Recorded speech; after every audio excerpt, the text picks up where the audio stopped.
Yeah. On my phone was Peyton Manning. He said, Jeff, I feel your pain. Will you join me in exorcising the curse of Bobby Lane?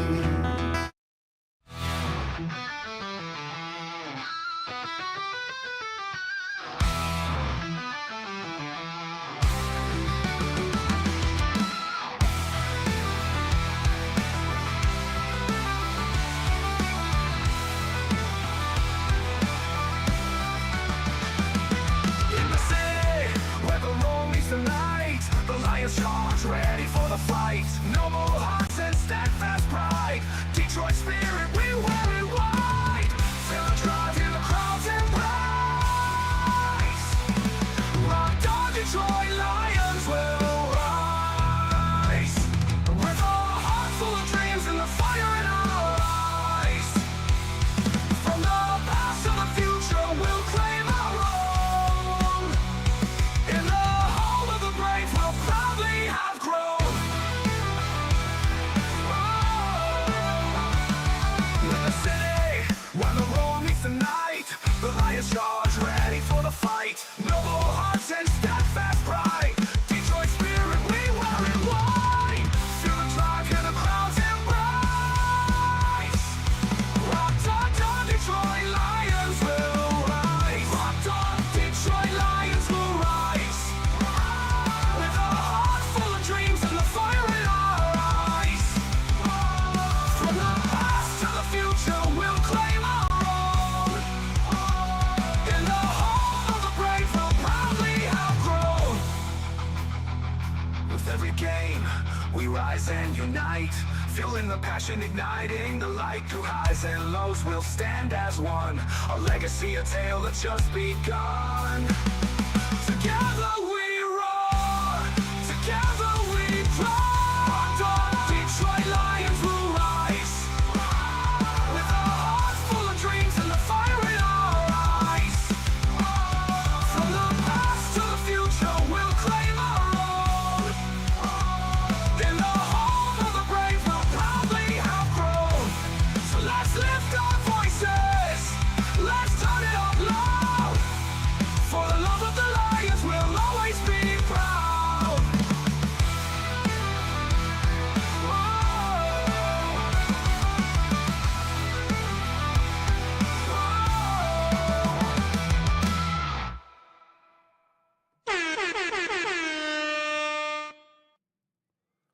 All right.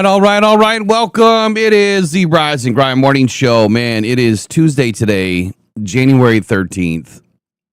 Monday Night Football last night. Just kind of pisses you off that the Lions are not in football right now. We're not playing games, man. Well, I should say we're at least not on the field. Plenty of games being played right now, I think. One being with Kelvin Shepard, man. What's going on here? And I've heard the rumors out there. I had a member text me last night and say, why are people throwing the Rooney Rule, into this whole thing and kind of making it out to be a race situation? And honestly, look, I hate putting or injecting race into anything. I think it's foolish. I think it's a sensitive topic to discuss. But I think the Rooney Rule kind of did that. Honestly, I think it was the dumbest move for the NFL. Obviously, I think minorities need to have their opportunity like everybody else. It should be no different. Regardless of color of skin, it should not matter. If you're a good coach, you're a good coach. You should have the interviews just like everybody else, and there should be no emphasis made. I'll never understand it. I really don't, but I don't believe this has anything to do with that rule. I really don't. I mean, maybe there's a piece to it. We'll get into it here in just a moment, but I think there's more to Kelvin Shepard than what you're giving him credit to be if you believe that that's the only reason why he would have an opportunity. So I'm not going to give away my entire stance here. I kind of made a video about it last night, but I didn't even get involved in all of it last night either. I was battling camera issues trying to fix the camera. Hopefully the color's better this morning. It looks better. But today we're going to talk about David Shaw. We're going to talk about Kelvin Shepard. We're going to talk about Mike Kafka. We're going to go around the league in 60 seconds. We're going to talk about Monday Night Football. We got a full slate. We got a lot going on. We'll be back in 17 seconds. We're going to jump right into it. Pressured by Hutchinson, he goes down again.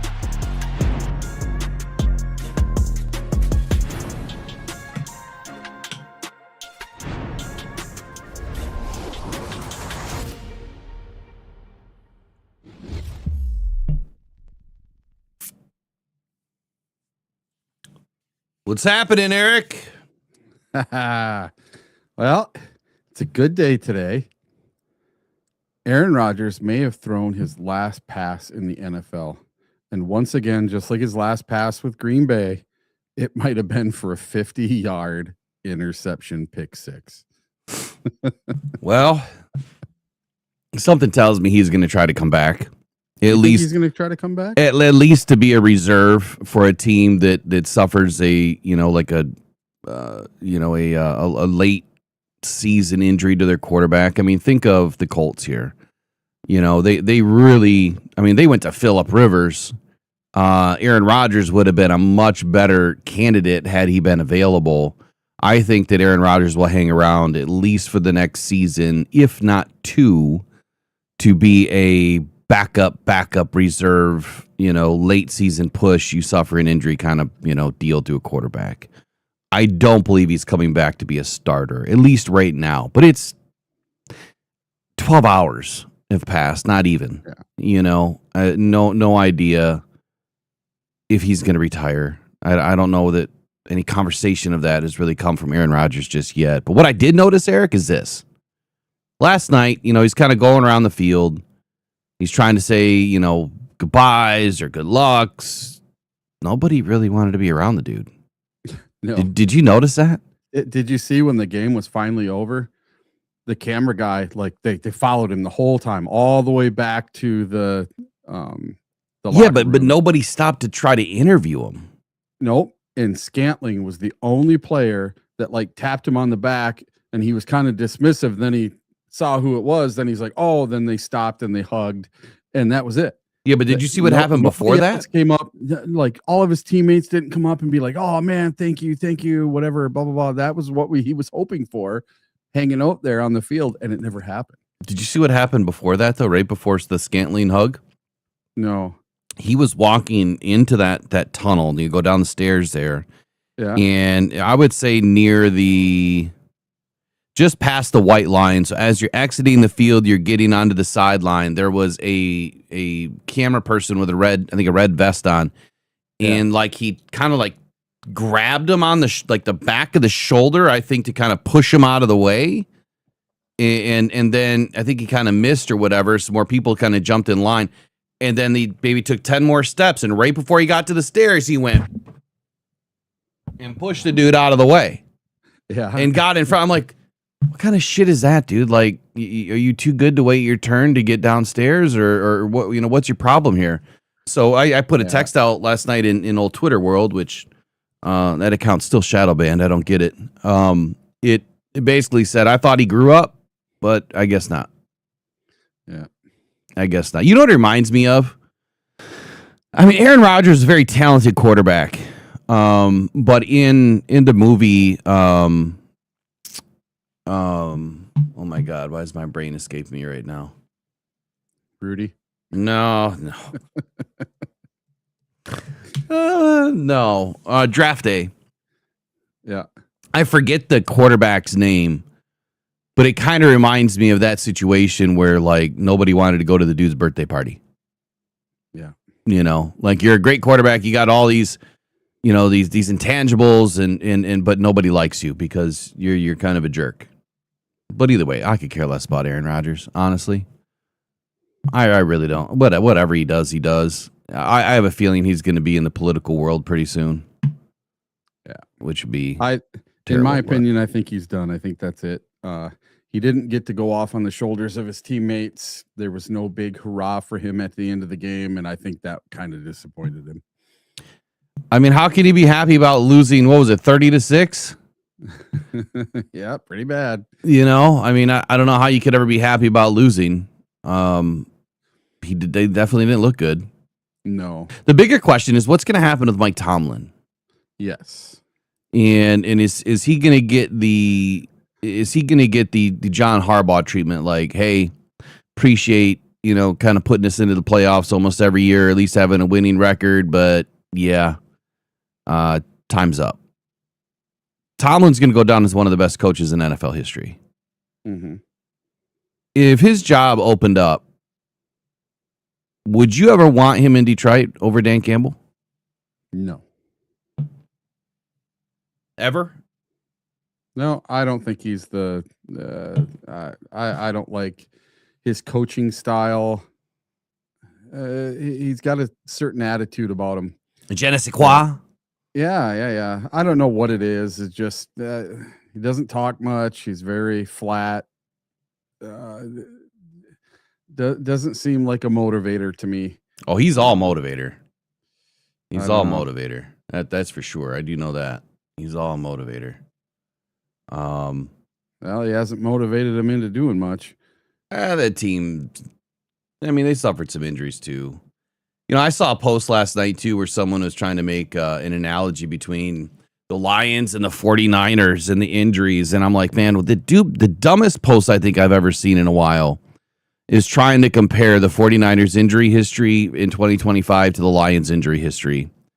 And the reason why I say that is because if you go and look at when the injuries happened for the Lions, I mean, we didn't even get out of camp without a massive amount of injuries. I mean, it started with Rakestraw. But losing your entire secondary is a little bit different than losing your third string linebacker, one of your first string linebackers, Joey Bosa, or Nick Bosa, excuse me, who is, he played, 4 or 5 games or whatever? But the rest of the players pretty much played the entire season. Like a handful of them got injured in week 18, week 17. So way different scenario than the Lions not having their entire secondary pretty much since week 6. You lose Kirby, a couple weeks later, you lose everybody else. And you lost DJ Reed, week 4? You lost Terry and Arnold, I think week 2 or 3, and then he came back, and then you lost him, and it was never, not even close. So for Lions fans that they want to believe in the bullshit narratives, I'm sorry, you can't compare the two. And you can't compare the two because what happened the season before? The Lions coming off of one of the most historic seasons ever of injuries in 2024. Over 21 players that hit the deck at some point and then came back. I mean, we didn't even start the season with a few players, right? Davenport coming back from major injury. Aleem McNeil halfway through the season comes back from major injury. Aiden Hutchinson coming back from major injury. You can't compare it. I'm sorry. I think it was a down year because you had the injury history following you into 2025. I'll eat my crow this morning and say I thought that we were going to be a better version of 24, not record-wise. I never thought that. But primarily because we were bringing all that depth back. But you know what I kind of missed? And I said this a couple of times, but I kind of missed the fact that maybe these guys were just not going to be the best version of themselves. And especially having to wait for Aleem McNeil, that he really never became the best version of himself. And then you have all the Lions fans that want to pile on that and say, well, Brad Holmes missed this opportunity, missed that opportunity, didn't do this in free agency, didn't do that at the trade deadline, didn't draft this guy. But then you have to sit back and really answer the most important question. Or realize the most important statement maybe is how? How is Brad going to do that when you have all of these players on contract already? You end the season and then you get into February and you have all these players on contract before free agency. So if you would have dumped a lot of players that you had under contract, we would be eating like $30-40 million in dead money this year. That's the part that really bothers me, Eric. Like I get it, fans, myself included, before I started doing this, I mean, I still looked at things with a much broader scope and really a fine-tooth lens, but not anywhere close to what I'm doing now. I mean, I always used to pay attention to the deeper parts of the game. But now when I pay attention to it, it's like you just can't. You just can't. Like you can't just clean house and restart every year. You would never have. That would last like 3 seasons. You would never have any money. You would never be able to do anything. You definitely wouldn't be able to sign anybody worth any weight. I just don't get it, man. So what do you think about that? I mean, the Lions, do you understand where I'm going with this? Am I making any sense at all? Yeah, and I got something that kind of goes with this, since you're talking about Brad Holmes. I caught wind of something last night, and it's something that Howie Roseman did. And I am getting absolutely persecuted online for my take on this. Okay. Because Howie Roseman's made it to the Super Bowl every other year the last few years. Okay. And AJ Brown, if he is on the team this 2026 season, he is going to count for $29.4 million on their cap. If they cut him pre-June 1st, $72.4 million to the cap. I'm sorry. I'm sorry. Hold on. How does this have anything to do with Brad Holmes? Well, I'm just saying, Brad Holmes doesn't do this kind of stuff. He doesn't do like we were talking yesterday, he doesn't do the F them picks, and he doesn't do the trades at the deadline. And this was one of those trades at the deadline. And I just don't see that Brad could ever put us in a situation where we were like we were in 2021, where we just don't have the money. We don't have anything because we've made stupid moves. And you have a player in AJ Brown that Philly fans can't stand. His teammates can't stand him. His coach argued with him after the loss all the way up the tunnel. Mm-hmm. And that was hold on. Let me recap this. Yeah. The trade was 2022. Yep. Right. First and a third in that draft. And then he signed a 4-year, $100 million deal. So we're talking 22, 23, 24, 25. We're 4 years removed from that, yeah? Mm-hmm. Did he sign another deal? Yeah, he did. Yeah. Hold on. Let me back this up.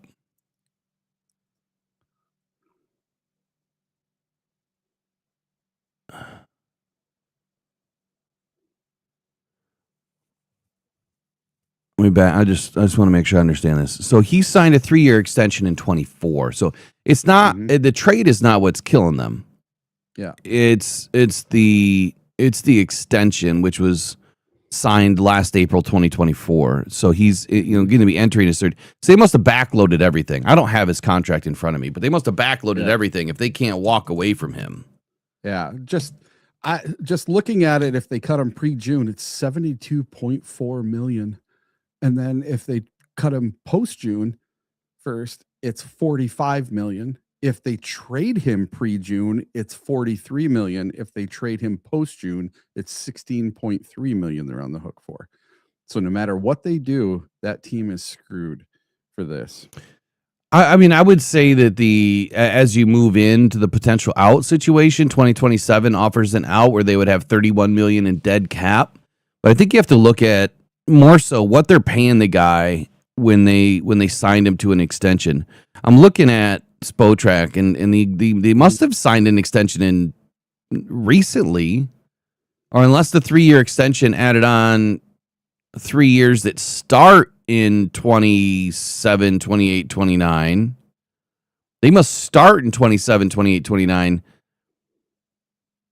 And the reason why I say that is because he signed through 29. He still has 4 years on his deal. And they only paid him $11 million in 24, 17 and 25, 24 this year or next year, which is, I mean, that's peanuts compared to what some of the top receivers are making right now.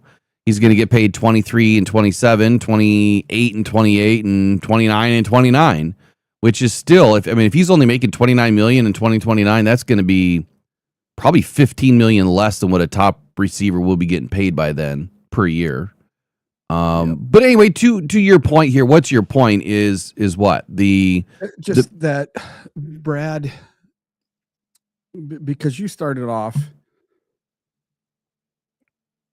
saying what Brad would or wouldn't do, and that's what got me thinking on this point, is just that I don't think Brad would ever do a contract that screwed us that bad. And everybody gives Howie Roseman all the flowers in the world because he made it to a couple of Super Bowls and they won one. I get you. I don't know if the contract's that bad, but without spending, I'm not prepared on this topic really at all, but yeah, no. without spending any time to really look at it and break it down, I will say this: one season, it really can't solidify the decision made. Does that make sense? Do you agree with that? Yeah. So Aiden, right? Let's use our own player. So Aiden, signs this massive deal with the most, money guaranteed for a defensive end. He has his most sacks ever in a season. It's 14 and a half. Half of them came. I'll leave that alone. You know where I'm going to go with that. Could you see him and Dan Campbell arguing on their way up the tunnel? No, but I would say this: it's the rumors and the reports coming out that he's selfish, that he only cares about himself, and that he's freelancing all the time, and he's putting the defense in harm's way because he's not sticking to the scheme. That to me would be a bigger concern more than anything, because if you can't steer a player to do what he's asked to do, and you're paying him that kind of money, and he's not listening to what you want him to do, that can break a defense, right, from the inside out. And we've already heard Brad and Dan both kind of make these comments about maybe moving off players, before, this point in time, or maybe they made some mistakes with some players, contract-wise or other. And I'm not saying that's Aiden at all, but what I am saying is, they gave him a ton of money, and if Aiden had a really down year this year, I don't think that I would have thrown Brad under the bus for one down year. And you know what? I know a lot of Lions fans would never do that because Aiden does no wrong, in anybody's eyes apparently. But 14 and a half sacks, and the pressures are fine, but I'll stick to this. I'll die on this hill, and I don't care if I'm alone. The only pressures that will ever matter to me are the ones that are under 2.5 seconds. The sacks, the only ones that ever matter to me are the ones where you're beating a double team and you're sacking a quarterback on third down, or you're getting there quickly, beating a one-on-one. Those are the numbers that matter to me. That you're getting TFLs on a running back, that you're stuffing the running game. That's the stuff that matters to me the most. All of the other stuff is fluff, fodder, fantasy life. And a lot of the stats are built for fantasy life, and it's not real football. The original stats 20 years ago, 30 years ago, those are the stats that really matter. That's the true football that's being played on the field still today. And what I think that the fantasy life is doing is I think that it's changing the player's mind on how they play, because they're so, oh my God, I gotta perform for these fantasy people. No, you don't. No, you don't. I don't care if you get one fantasy point today, but if you help your team win, that's the only freaking thing that matters. And you know what? I'd pay a player top money if you help my team win. Absolutely. And I don't care about your stats one bit. I don't care about all pro. I don't care about Pro Bowl. I don't care about none of that. What I care about is that player's on the field helping that team win. And you don't even have to show up in the stat line for that to be a reality if you're a defensive player. Honestly. There's players that never really show up that are doing more than the players that are getting paid the most. Roy Lopez is one of them. DJ Reader is another. Both of those guys don't show up all the time in the stat line, but they're doing a hell of a lot to make sure that Aiden can get home, that Aiden can go get the stats, right? That AQM can get home, and that AQM can go get the stats, right? And that's the stuff that I look at on tape, which I can't wait to do some film breakdowns here in about a week or so. We'll start transitioning to that on the website. All right, let's get into one of the hotter topics of the day. I want to talk about Kelvin Shepard. We'll be right back here. Let's reset and get it rolling. Kelvin Shepard, man, what in the world? Interviewing already. Pressured by Hutchinson, he goes down again.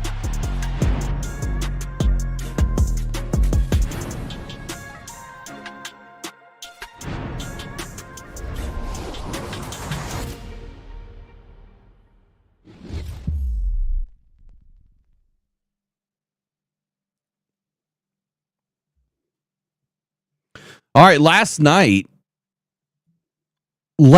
news broke that Kelvin Shepard was going to be interviewing with the Miami Dolphins for the head coach position. And there was a minor fallout online. I don't think it was as serious as what some people are making it out to be. But is Kelvin Shepard just fitting a Rooney Rule? Is he just a pawn in the grand scheme of the NFL's landscape now of you have to meet this threshold of interviews or else? Or does Kelvin Shepard deserve it? Let's talk about that. Let's talk about that right now. Eric, I don't know how you feel. We haven't spoken to each other about this scenario yet, but I didn't really expect Kelvin Shepard to be interviewing this early, but I think that you have to give this some weight or some value from the perspective that, he took a decent defense from the year before and made it better. And he made it better because first 8 weeks of the season, this defense was operating at a very high level. I predicted that we were going to have a top 5 defense at training camp. And by week 8, we had a top 5 defense. And from all metrics, all analytics, I don't care what stats you looked at, this defense was humming. They were playing great. The injuries started to kick in. And once you have 6, 7, 8 major injuries, and you lose an entire third of your defense, it's different. Like if you lost one in the front, one in the middle, one in the back end, you can navigate around that for the most part. But you lose an entire back end, it's almost impossible to navigate that.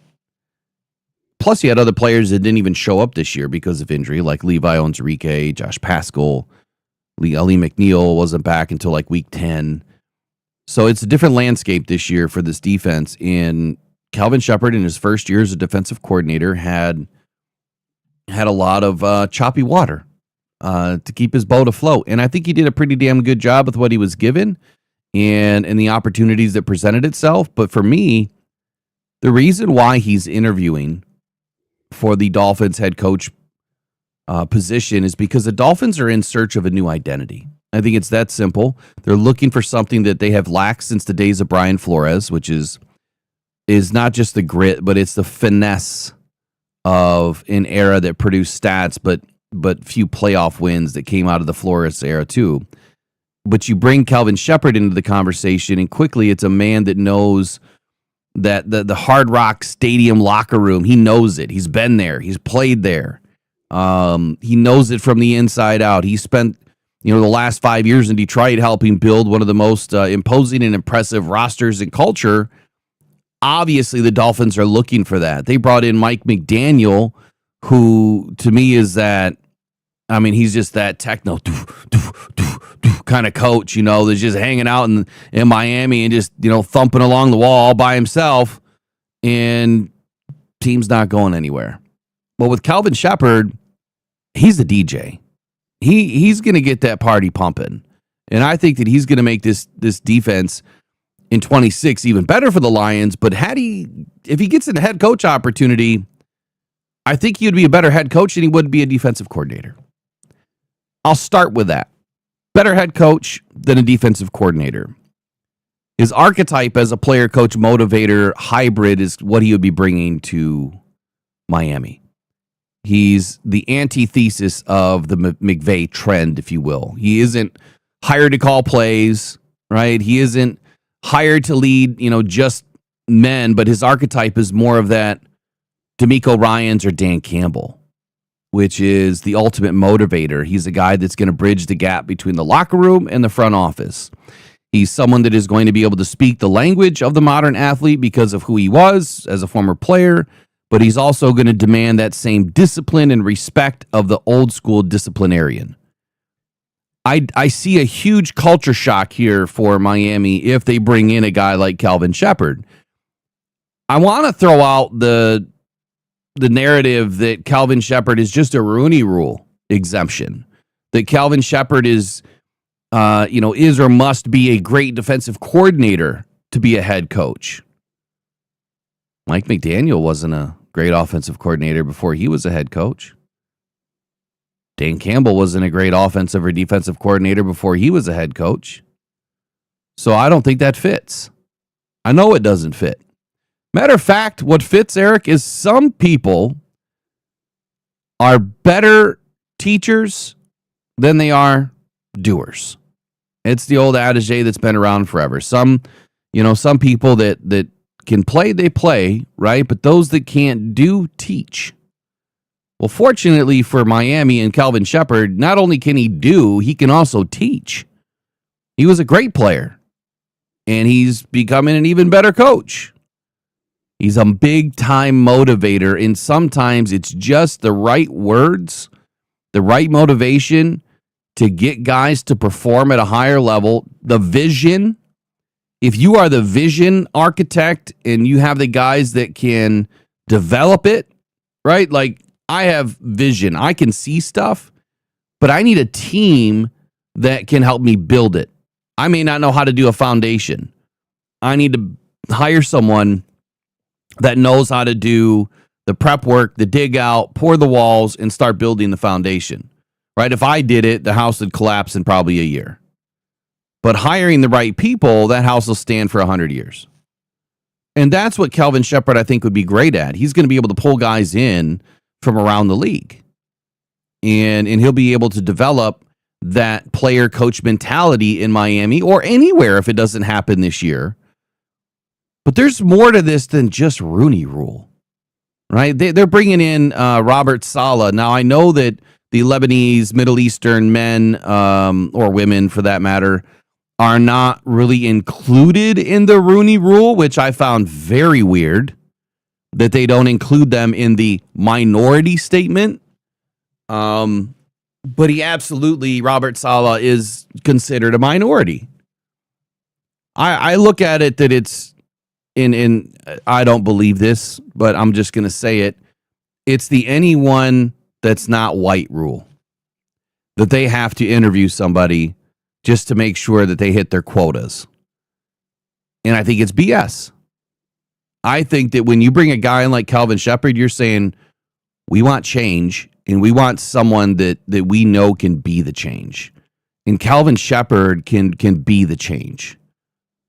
He's not just fitting a box, checking a box for the NFL in Miami. Now, you might say, okay, maybe this year that's the case, because maybe there's not many quote unquote minorities that are available right now to be looked at, interviewed, or hired. But I absolutely believe that Kelvin Shepard deserves this opportunity. And it's not because he's a great defensive coordinator. It's not because he failed, the last half of the season, and that would preclude him. No, it's because of who he has been, how he has grown, his ability to lead men as a motivator, former player, the vision. He's an intelligent dude. What do you think?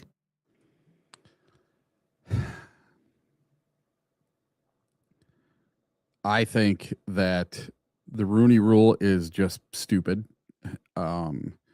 because then anytime there is a minority coach going for an interview, it's just cast aside. Everybody, that's the first thing anybody put on my post yesterday when I posted about Kelvin Shepard. Oh, Rooney Rule. Oh, Rooney Rule.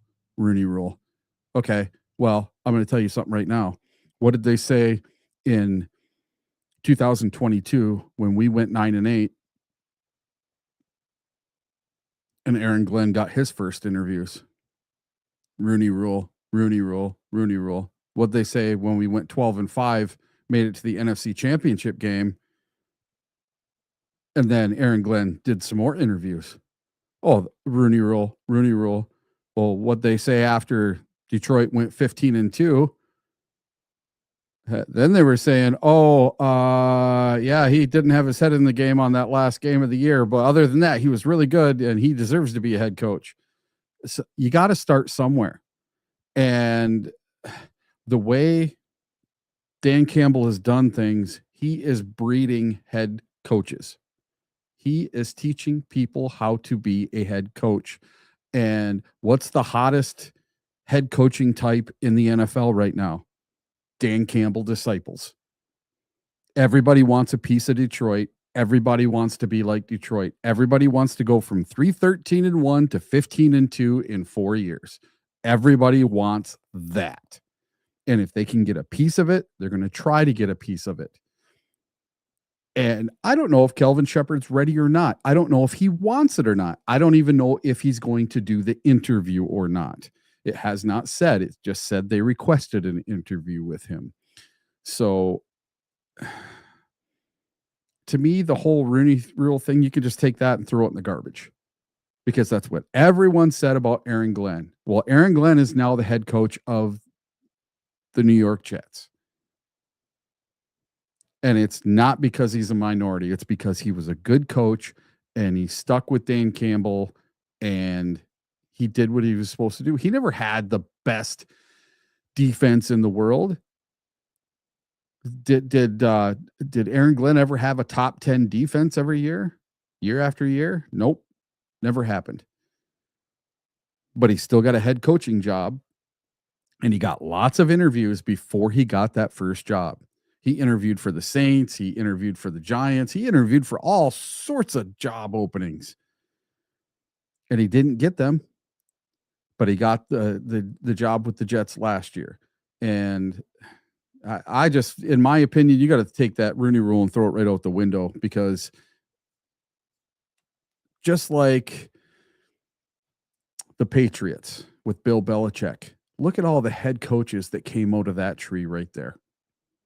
That's the same type of thing you're going to have in Detroit, because Detroit had such a quick ascension from being bottom dwellers to being the best team in the NFL. So you kind of just, you just kind of echoed the same thing that I threw out there. Yeah. I mean, kind of the same stuff, right? That the Rooney Rule is trash, and you want to hire guys, based on their experience, maybe less so experience, but more so what you believe that they're able to do, and maybe what you've seen them do. And to your point about Aaron Glenn, I mean, it's for a couple of seasons, 2-3 seasons in a row there, he's getting interviews, and that's what everyone kept saying. Now, I don't care that they had a completely trash first year under Aaron Glenn. I mean, you're trying to bring back an organization that is trash. The Jets have always been trash, it seems like. Probably since Joe Namath. Maybe that's the last time they were any good. I don't know. But the Jets haven't been good for a long time. And for them to have a very bad first season under Aaron Glenn, to say I'm surprised, I'm not. I'm not surprised. I said that it would take 2 seasons for the Jets to compete, and this is the year, 2026, that I expect them to compete. They're going to have early draft picks again for the second year in a row. So if you don't think that they're going to be able to bring in some really good football players that fit Aaron Glenn's mold, you'd be wrong. And you watch. The Jets are going to compete at a high level. Hell, they might even win the division this year. But we'll get into season predictions another day. As far as Aaron Glenn, as far as Kelvin Shepard goes, let me just kind of give you a little breakdown of an article that I'm going to put out here in a little bit. I believe that a few things are true. Number one, you have the alumni connection. Shepard played for the Dolphins for a couple of seasons, back 2014, 2015, recording his career best season there, 105 tackles in 2015. He understands the unique challenges of the Miami market, number one. Number two, he's the Dan Campbell blueprint, right? He's coming from the Dan Campbell tree, which so far has 50-50. Ben Johnson, great in his first year. I'm going to tell you why it's going to be a flop soon. And Aaron Glenn is rebuilding. Ben Johnson didn't have to rebuild. Having served as Dan Campbell's right-hand man and the bad cop, if you will, in the defensive unit or the defensive staff, Shepard has the PhD in the culture building alone, right? I think he's a great motivator. He's learned a lot from Aaron Glenn. I'm going to bring in a video of Kelvin Shepard that's going to blow your mind. He knows exactly how to take a soft team and make them, that, I guess not to copy, but the bite your kneecaps philosophy. And then you have a developmental track record. Before becoming the defensive coordinator, Kelvin Shepard was the Lions linebackers coach, where he was directly responsible for developing players like Jack Campbell and Malcolm Rodriguez. And first he was the outside linebackers coach or inside, and then he moved to linebackers coach, which may not sound like it's an upgrade, but it's an upgrade. You go from coaching just one player's position to now all three, the entire unit. It's a much different position. To now defensive coordinator. He wasn't just, we need somebody. No, he was being groomed for 5 years to take that position. And when you watch this video, you hear what he has to say about it. Kelvin Shepard brought Jack Campbell to an all-pro in 3 seasons. Had one of the best seasons for a linebacker ever in Detroit. Ever. Jack Campbell's been an absolute stud. So watching him bring in a guy that was, you don't take linebackers at 18. Jack Campbell from Iowa? Are we serious now? No, that's the guy that I wanted. It's the guy that the Lions wanted. And there's a reason why. You're seeing it play out in real time. But Kelvin Shepard is directly responsible for that player becoming who he is. So is Jack Campbell, but you get what I'm saying. There's the argument against, though. And this is where I think fans don't want to admit it. Maybe media doesn't want to admit it. But Kelvin Shepard is actually really intelligent. Extremely smart dude. But the argument against is the experience, that his resume is thin, that Shepard has only been a defensive coordinator for 1 season. Who cares?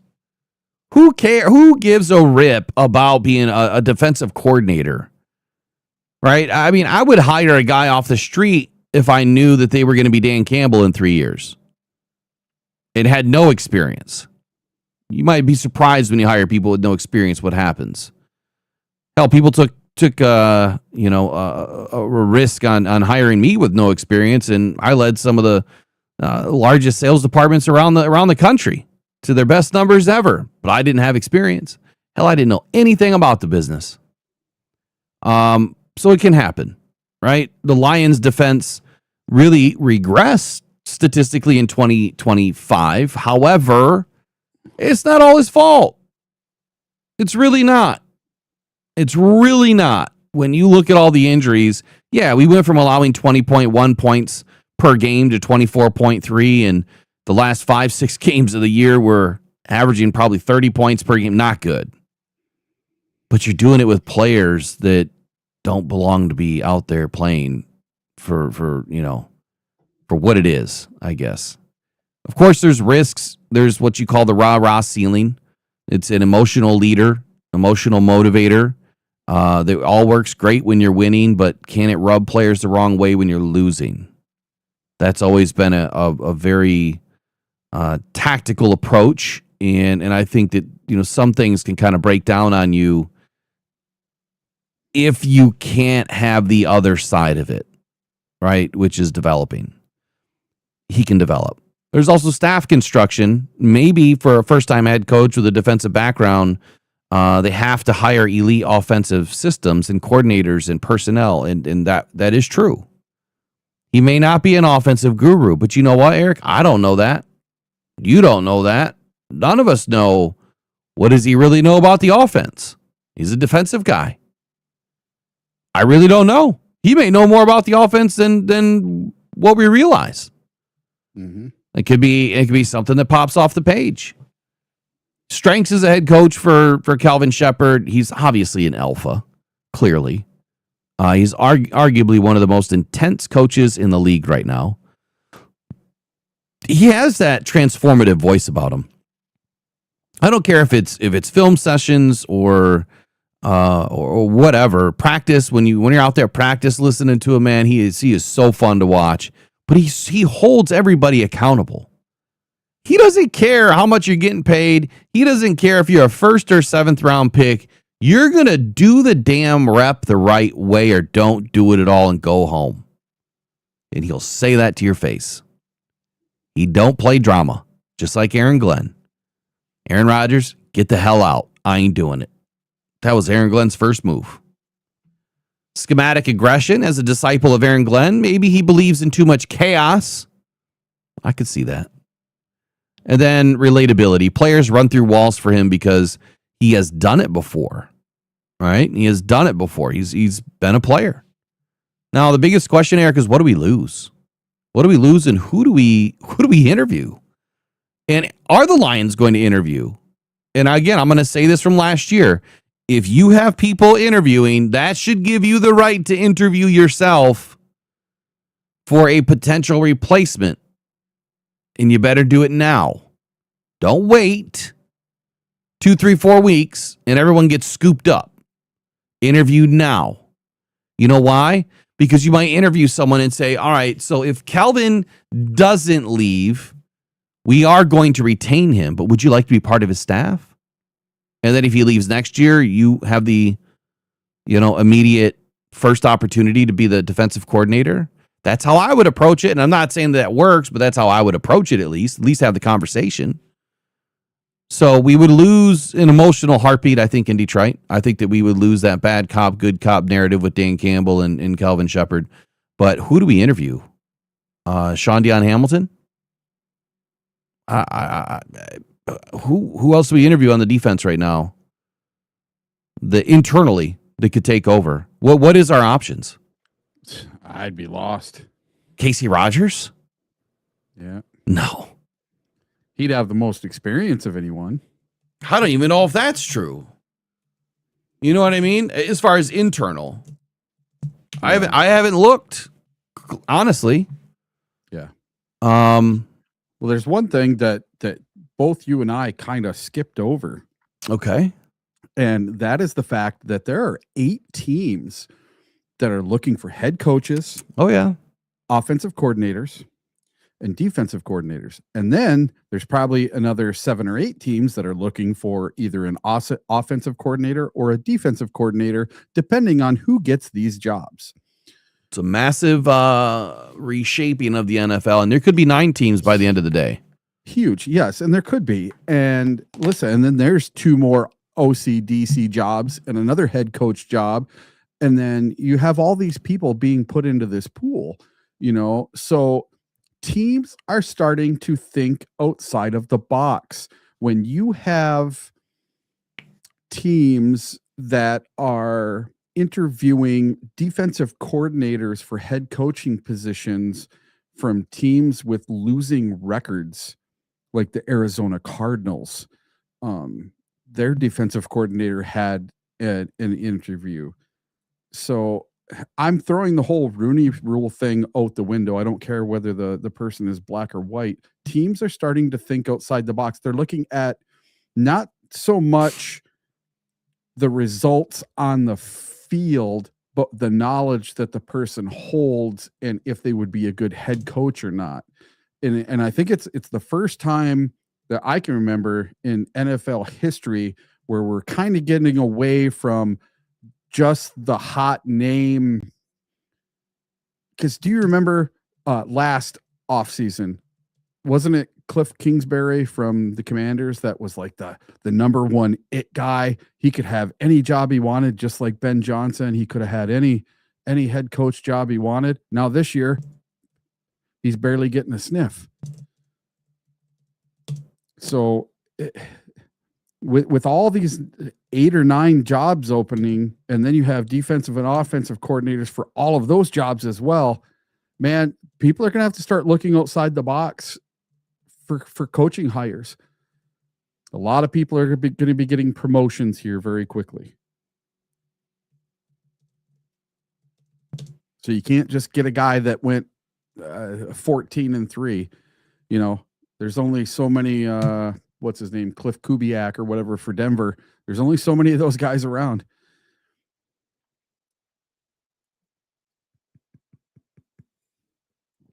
So I do think that even if it's not this year, next year or the year after, unless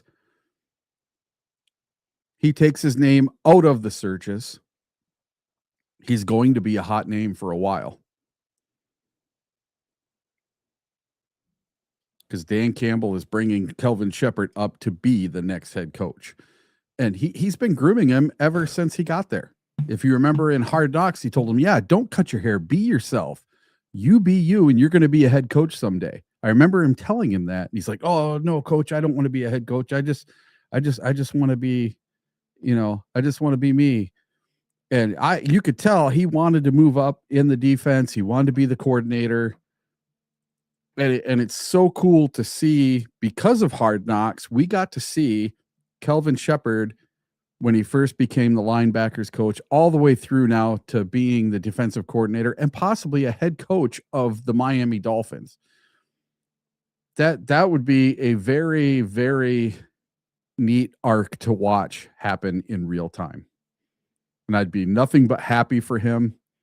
I don't know who we would get to replace him, because I don't think, I know a lot of fans want Brian Flores, and a lot of people just want to replace Kelvin Shepard, period.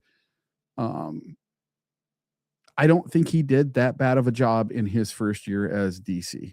No, I don't think so either. Some stuff was out of his control. A lot of stuff was out of his control. Trying to load up something here for us. I want to load up this video.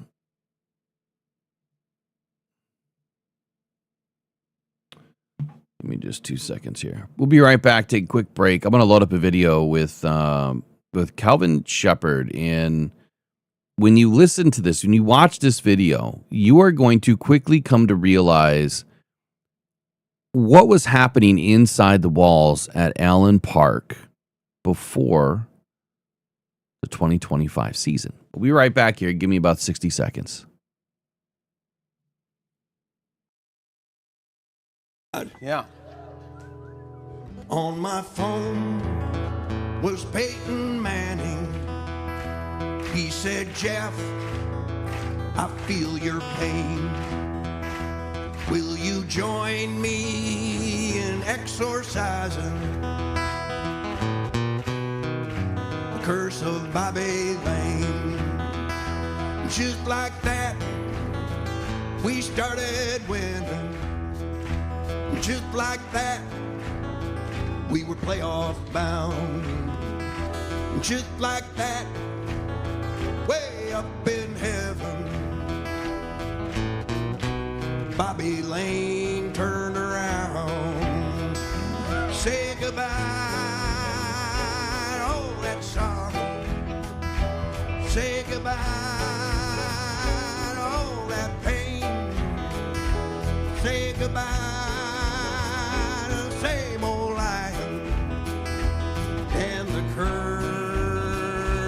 Bobby Lane, everybody say goodbye to all that sorrow. Say goodbye to all that pain.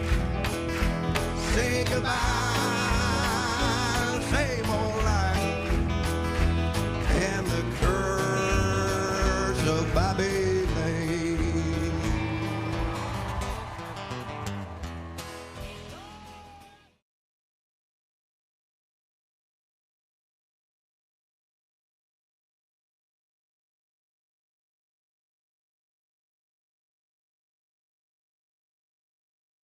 All right, so I have this video here of Kelvin Shepard.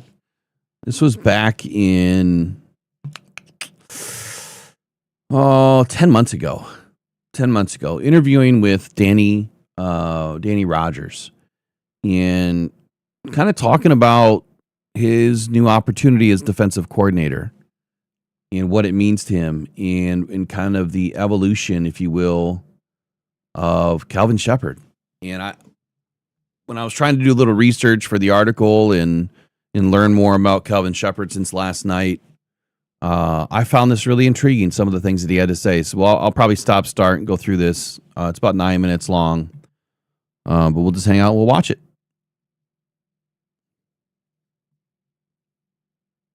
Now joined by Detroit Lions defensive coordinator Kelvin Shepard. In 2018, you were playing for these Detroit Lions as a linebacker. We're going to keep talking about the ascension. How do you just put into words how quickly you were able to ascend the ranks? Yeah, it's kind of surreal when you say it like that. When Tim O'Neil is pretty cool because that's my guy. And the other day he's like, dude, I stitched your last game jersey for the away game at Green Bay, January 2019. He's like, this is 6 years later. And just his excitement and happiness for me. But it is surreal when you step back because I'm in it, Danny, and you're in this thing. We're 100 miles per hour, always working. And you rarely get time to step back and really assess how far you have come. Because I've just been head down, working, next job, next task. All right, I got to get this done. Got to prove Dan right. But within that, my mom keeps telling me, like, slow down and make sure you appreciate how far you have come. So that's something I'm trying to get better at.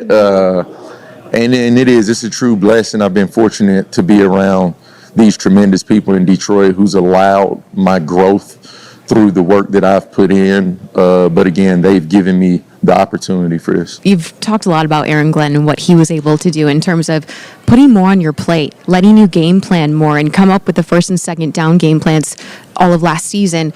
How much credit do you give to AG for where you are now? Oh, a lot. And just not that. It's the little things. The time he gave me to speak, the time he pushed me up front on game day, not telling me to get back. Like everybody knows, I'm very passionate. I'm up there sometimes, Dan, like, Shep, you're on the field. And I'm like, oh, my bad. And AG's never said a word to me, not a single word. Matter of fact, it's been the opposite. He's like, get up there, man. These guys listen to you. They lean on you. You're a leader. You can do it. Just those words of affirmation from a guy I don't even know that he knew that I looked up to, not only in his profession, in his playing career, and just the man that he is outside of what people see on TV, giving heart. And he's allowed me and has given me a lot of this opportunity that I've been afforded with. How much did he give you an opportunity to call plays, if any at all? Yeah, so never like in game, but he put me in situations where my mind had to process as such. We'll come in every Tuesday when we're game planning, and I was the first person that always started it off, and I knew that wasn't by accident. He made sure on Wednesdays when the players got in, I was the first voice that they heard. I know now that wasn't by accident. Just making sure I was prepared so it wasn't uncomfortable for me when it was my time. He would say, man, you've been there. You've been doing what you're about to do. He's like, you just didn't know it. You know, he's like this wizard mind master. And he's like, I've already had you doing this. You just didn't know it. And just knowing that you can do something that you've never done because you have people who've done it telling you, I mean, that's amazing and awesome, and it allows me to walk into these shoes with full confidence. Here at the Combine, you said for the last year you felt like you could be a DC. What was that moment that you knew? I would say going into this year when AG did put those extra first, second down tasks on my plate, I was a little nervous at first. I don't know if people know that because you're like, you're so confident. But I'll be honest, like every role they've thrust me into, there's been a little nervousness to a little butterflies. And it's not more so that I didn't think I was ready. It's I wanted to be right for the players. Because people forget and lose sight. Yeah, we're playing a game, but this is these guys' livelihoods. And I take it serious because it was mine at one point. And it's how they feed their families. I look out at training camp, their kids, wives are out there laughing, having a good time. Well, if Coach Shep isn't providing the right information, those laughs can turn into tears and sadness, and I've seen that. And I take it seriously, and I think the players know that. And that's why they give me everything they have, because they know I'm in this for them at the end of the day. We are coming from a defensive coordinator who was very heavy on the back end as a former DB. As a former linebacker, how do you balance making sure the linebackers are not your favorite children on your defense? Well, I think that's the unique thing about playing linebacker and having the opportunity to step into a situation like this is you have a heavy foot in the back end pass game and the front end run game because you're an essential part of both. You have to know and understand how to run fits work, how to fit the gaps, but in the same time, how to play coverage, how coverages work, and how it affects the D-line when you don't do your job in coverage, how it affects the DBs when you don't do your job in the run game, and just tying it all together. So my playing career kind of sped up the process as far as gelling and merging the run and pass game. But again, I'll be kidding you not to mention the Dom Capers, the Todd Washes, the Terrell Williams, the Casey Rodgers, the Deshae Townsend, and Jim O'Neill's who've poured into me at some of my blind spots, I call it, things that my mind wasn't open to before. They've kind of opened those doors for me, and we're just pouring into it every day. Two of those coaches you just mentioned on Detroit staff, former DCs. How much can you look to them for guidance here? They've done it. They're open books. Jim brought me about 6 notebooks. He's like, "You want to go through these?" And I'm like, "What is that, Jim?" He's like, "It's just everything I've had, man, in the office." He's like, "I just want you to have all the information." And these guys not having egos, telling me where they messed up. I mean, Casey Rodgers has been Ty Bowles' right-hand man 10 years, and everybody knows the brilliant mind that Bowles is, and they don't know that Casey was behind a lot of that madness and just things he's brought for the front end already. It's been outstanding, and I mean, again, it goes back to Dan, insulating me, understanding, me being open with him about where I needed strong points, and him filling those voids, I mean, immediately. So again, I'm not stepping into a situation where I'm Will Smith and I'm the only man in the house. I got a lot of people standing to my left and right that's going to help me on this path I'm on. Here at Combine, you said, we will notice little changes in this defense that you hope players will feel as well. Yeah. Can you give us any insight into what those changes might be? Just my biggest thing is, and the coaches notice, I want things to be simple for our players, but complex for the offense when they look at it. And that takes time, and really it takes time for the staff. Breaking down the minute things and getting all the fluff out of the way that might cloud the player's head and giving them the vision and conceptual learning. And it goes back to my philosophy as a coach.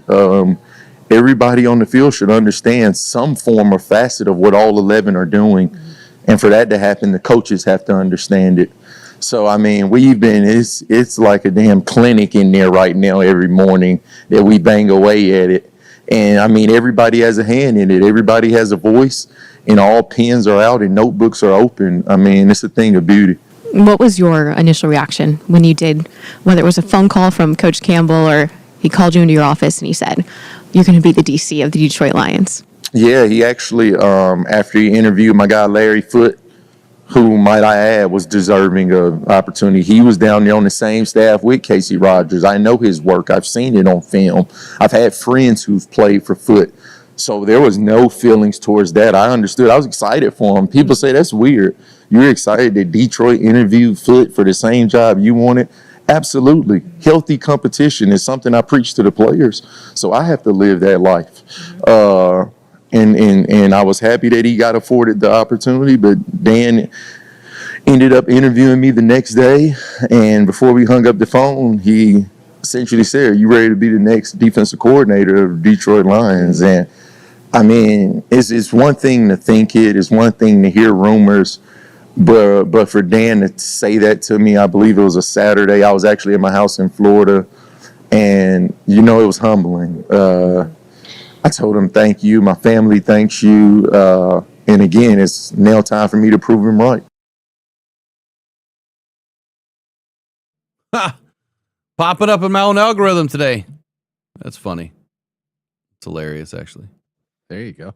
I'm not popping up in anybody else's algorithm. All right, let me bring it down. Here. Shep, man, I love this dude. I absolutely love Shep. If there's some people that I want to meet in life, he's one of them. The first thing that I gravitated to was this 3-word phrase. Prove Dan right. And when I heard Shep say that, I mean, for anyone that has ever been given anything in life or felt like someone really put a lot of trust into you to do something, it carries a lot of weight. It carries a lot of stress.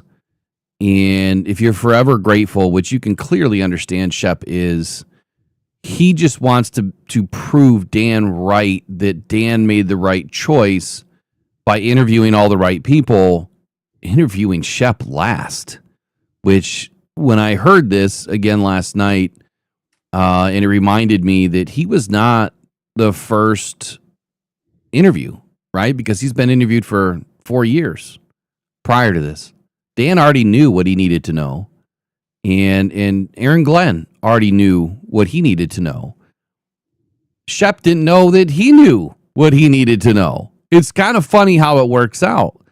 But the fact that he also mentions, that he insulated Shep, has given him confidence to succeed, to be himself, and all of these things.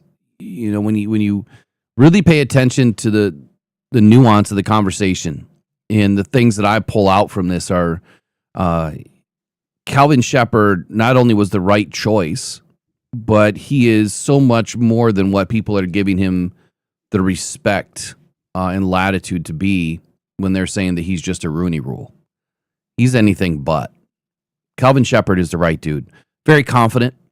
He's grounded, but confident. Arrogant, cocky, with grounded nature. They're kind of different, right? You can be what I call cocky confident, or you can be cocky. And I think that he is very confident in what he does, but he's cocky and arrogant in a way because he can be, because he doesn't come off that way. If that makes any sense at all, it's hard to explain. I probably butchered it. But he's very grounded and appreciative to the people around him. He knows that he's not going to make it very far in the coaching realm without the people to his left and to his right. And I think it's a very great statement by him. When he was talking about Aaron Glenn and Aaron Glenn grooming him very early, and he didn't realize at the time how important it was. He didn't realize, well, maybe he did, but he didn't realize at the time what Aaron Glenn was already doing. Like Aaron Glenn was getting him ready to take his job, to be the next defensive coordinator, whether it was Detroit or somewhere else. Aaron Glenn poured into his cup every day and kept Kelvin Shepard full. How did he do that? Very simply. Number one, he put him in front of the team every Tuesday, every Wednesday morning, working on first and second down installation for the game week. And he was the first person to start off the meeting at 7:00 in the morning. I don't know if you guys understand, like if you've never been in a management style of a role, well, that's a loose term, but management style of a role where you're leading people. You're the person that they answer to. You're the person that has to bring the answers. This dude, Kelvin Shepard, never been a defensive coordinator, been coaching for 4 years now in Detroit, is now the first player, the first coach that defensive players are now seeing in a meeting at 7 a.m. That is the defensive coordinator's job, not your linebackers coach. But Aaron Glenn did that because he wanted him to be the first voice that they heard. And it wasn't by accident, because AG was grooming him very early, and Shep now realizes how important that was. And when Aaron Glenn makes a statement, these players listen to you, they lean on you, they trust you. That is why you're in this position. That is why I'm giving you the keys to the kingdom on Wednesday morning or Tuesday evening or whatever it was. And then he's on the sideline. Now, if you didn't know this, only 3 coaches can be up on the sideline. Offensive coordinator, defensive coordinator, coach, head coach. That's typically it. Everyone else needs to be behind. Players, they get called up, they sit next to the coaches or stand next to the coaches, ready to go in, right? Special teams too. That's a 4th. when Shep is inching his way up towards the sideline as a linebackers coach, someone's chirping at him, but it wasn't a big deal. AG wanted him up there. AG pushed him to be up there. AG wanted him to be seen. Why? Because he was grooming him. Groom is a funny word now with all this crap going on, but you get what I'm saying. And then, one of the former defensive coordinators, I couldn't hear the name. It was Jim something, but he brought in all the notebooks, all of his history, all the things that he's collected, and gave it all to Shep. Like, here, you want to review all this stuff, but having all these former DCs in the room, giving him the unselfish ability to succeed with all of their knowledge. The fact that these other coaches are unselfish in the way that they are to say, look, I'm going to give you everything I got. You can read it, at your disposal. You can do what you want with it at your disposal. We just need you to be successful. I'm going to pour into you everything I have too, because we want to be successful. Eric, that tells me that Dan Campbell knows what the F he's doing by bringing these people in and then elevating them, keeping them around in the room with all of these other guys. Their focus is on Detroit Lions, not Will Rock, not Eric Rintamaki, not, anybody else. It's Detroit Lions. That's our focus. Shep, you need to have all the tools, man. You need to have all the keys. Here it is. Do what you want with it.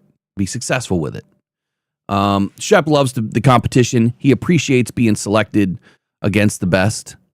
And like I said before, interviewed last. You know what they say, man. You save your best for last. He wasn't last. He was the best. And that's why they saved him for last. He wasn't going anywhere. He was already on the roster.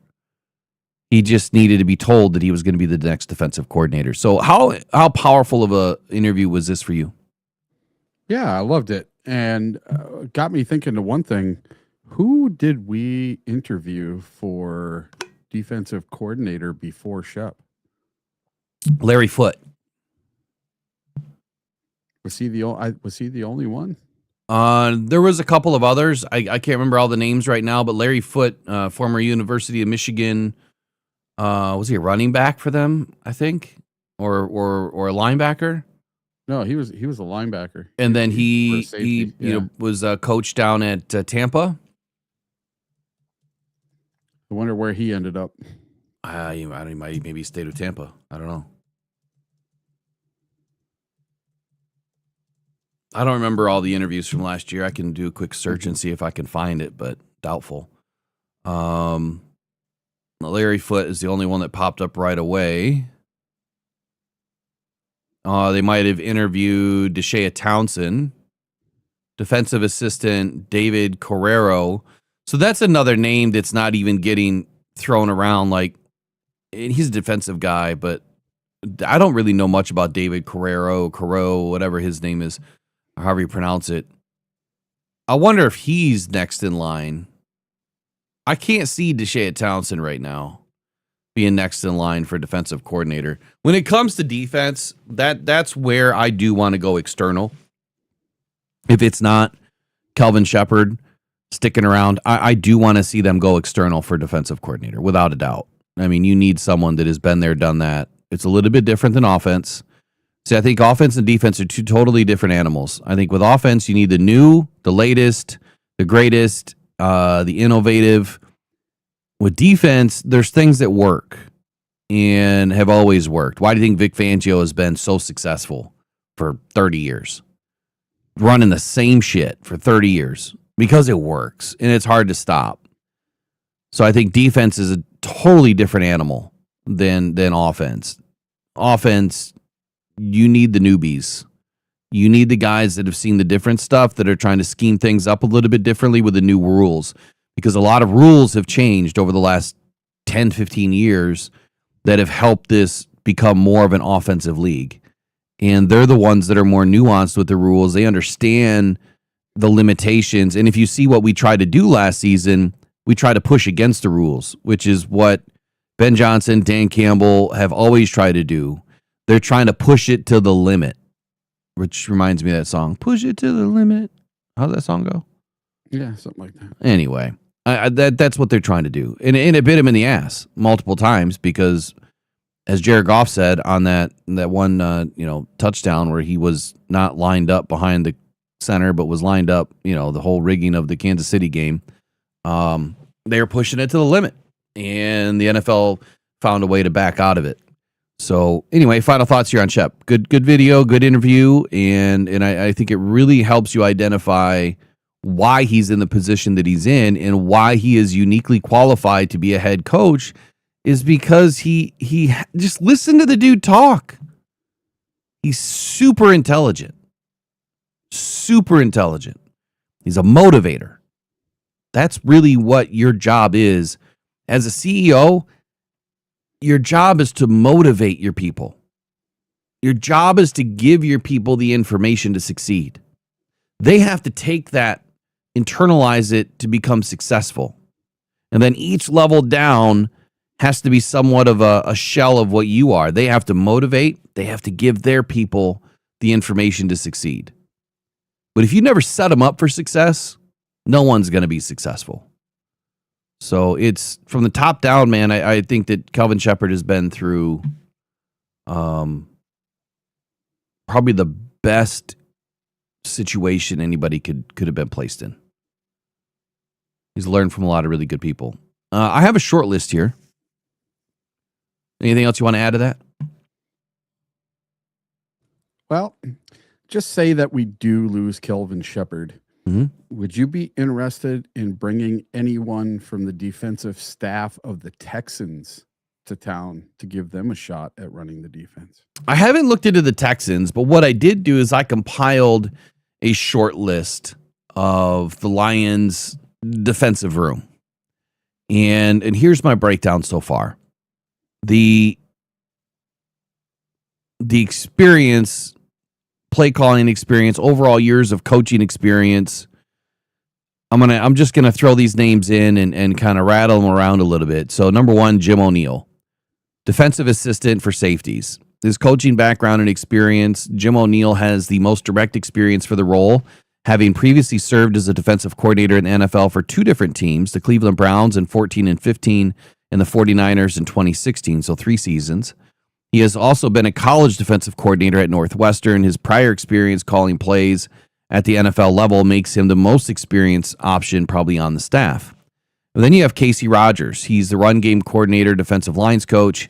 His coaching background and experience would include only other coach on the staff with significant defensive coordinator experience, having held that role with the New York Jets 2015 to 2018 and with the Tampa Bay Buccaneers.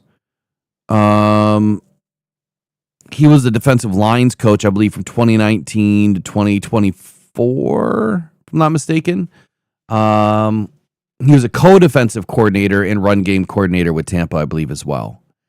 The lifetime or long-time defensive line coach experience, I think, gives him extensive experience with becoming the next defensive coordinator. However, his run game coordinator experience kind of makes him uniquely qualified, I think, as a strong candidate.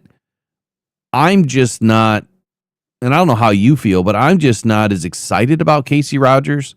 When I look at how our defensive line played this last season compared to Terrell Williams, huge fall off. I mean, I think they did their job for the most part. I think they played well, but not great.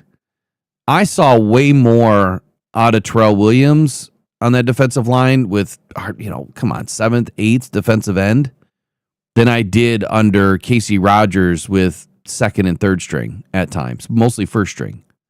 Do you think that Dan Campbell made a mistake letting Terrell Williams walk out the door and not giving him the defensive coordinator position? And so, yes and no. I mean, he's the defensive coordinator for the Patriots now, and they're kicking ass. Terrell Williams wanted to go back home. He did. Yeah. And he lives, he's from Tennessee, wanted to go back home. We know that. However, had you given him the DC job, maybe he would have stayed. And he probably didn't want to get, one-upped by Kelvin Shepard, this young pup, and then stick around as a defensive lines coach. I think Terrell Williams was the best candidate, and I said that from day one.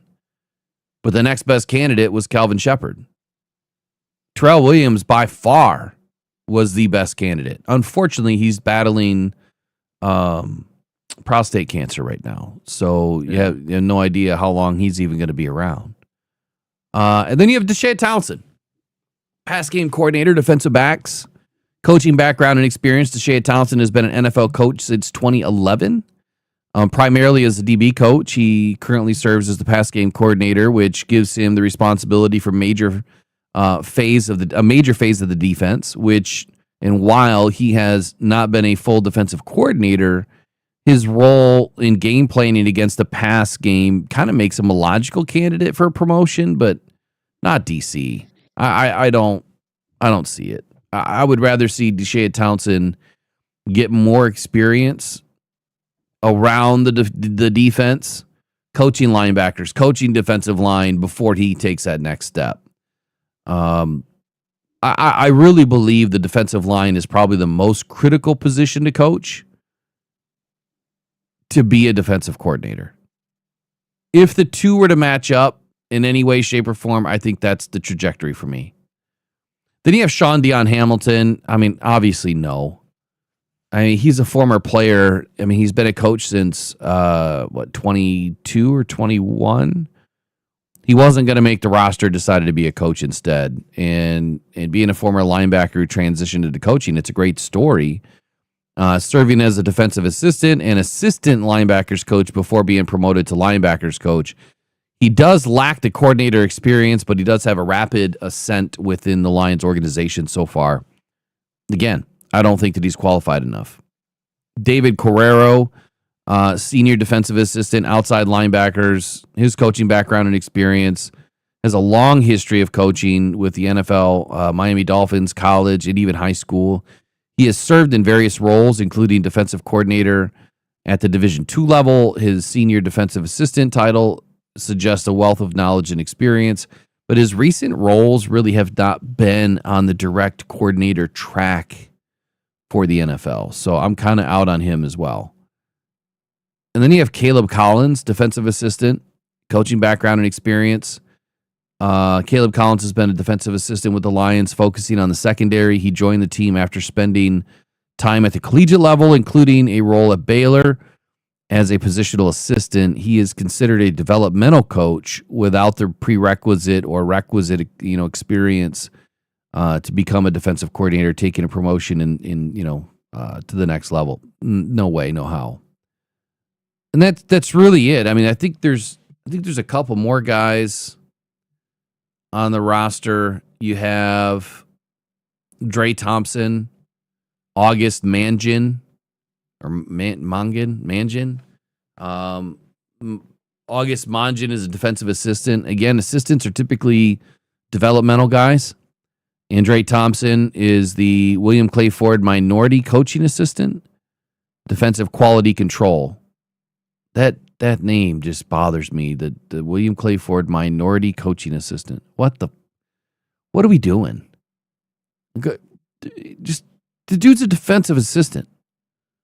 You know what I'm saying? He's a defensive quality control defensive assistant. I don't get it.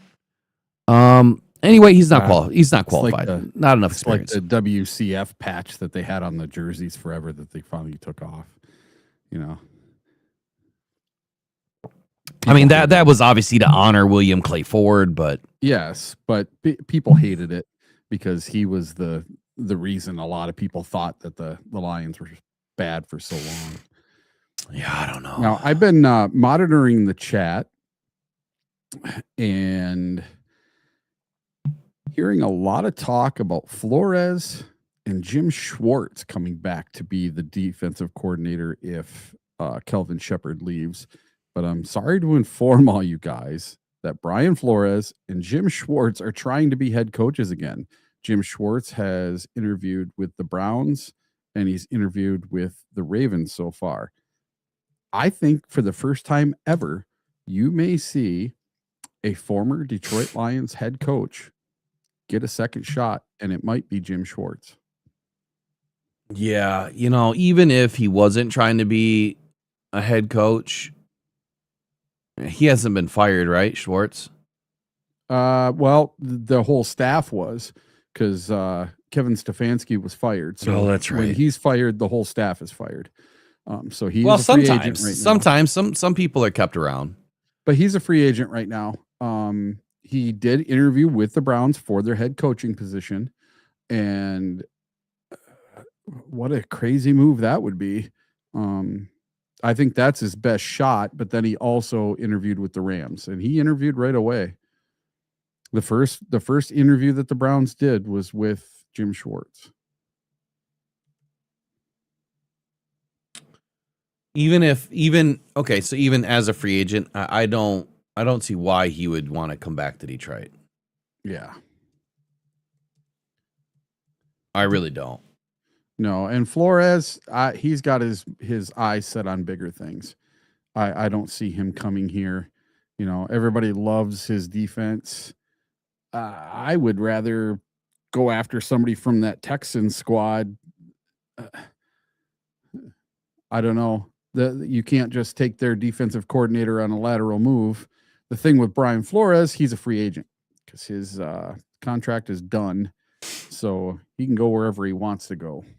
So, But you just brought up a term, lateral move. So the other thing that's unique about this, if Kelvin Shepard were to get a job as a head coach, Lions would end up getting 2 more third-round compensatory picks. Yep. I'm not sure that they would hit this year. They might. You might get one this year, one next. Again, Yeah, that's part of the whole Rooney Rule. Yeah, it'd be just like the Aaron Glenn ones. But again, I don't. Do we have anybody else on our staff that's getting poached that would make that? Is there anyone else that's interviewing for DC right now?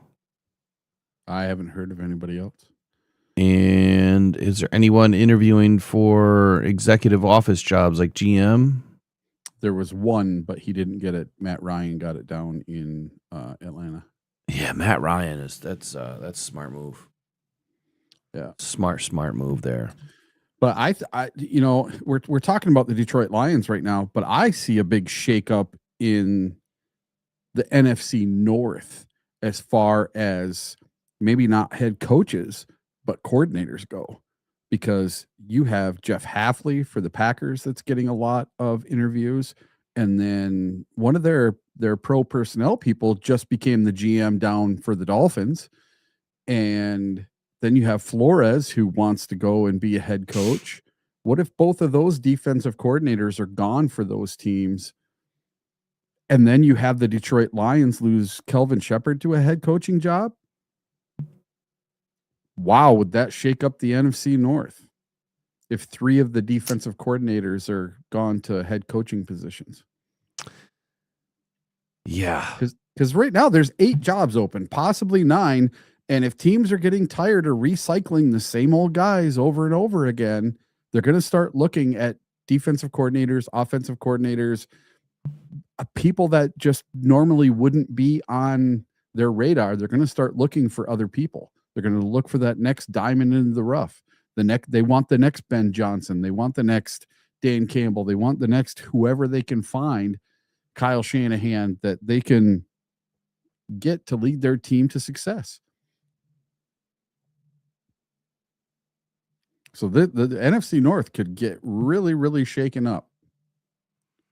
It absolutely could, man. And look, the Lions, they need to keep and retain as many people as they can. Obviously, the more success you have, and when you bring in really good coaches or you develop really good coaches, the opportunity to lose them every year is greater and greater. Let's talk about Mike McDaniel for a moment, and then I want to jump into Mike Kafka. Sure. And then, come on, work thing. I want to jump into Mike Kafka and where's my articles at? Scotty Montgomery. No. Hank Braley. Already spoke about those guys. Okay. David Shaw. So David Shaw, Mike Kafka, and Mike McDaniel. Those guys are next on the list for today. And when does Pete's interview with the Lions? Well, McDaniel's interviewing right now. Yep. So I'll talk about that in just a moment. Be right back here in just a few moments.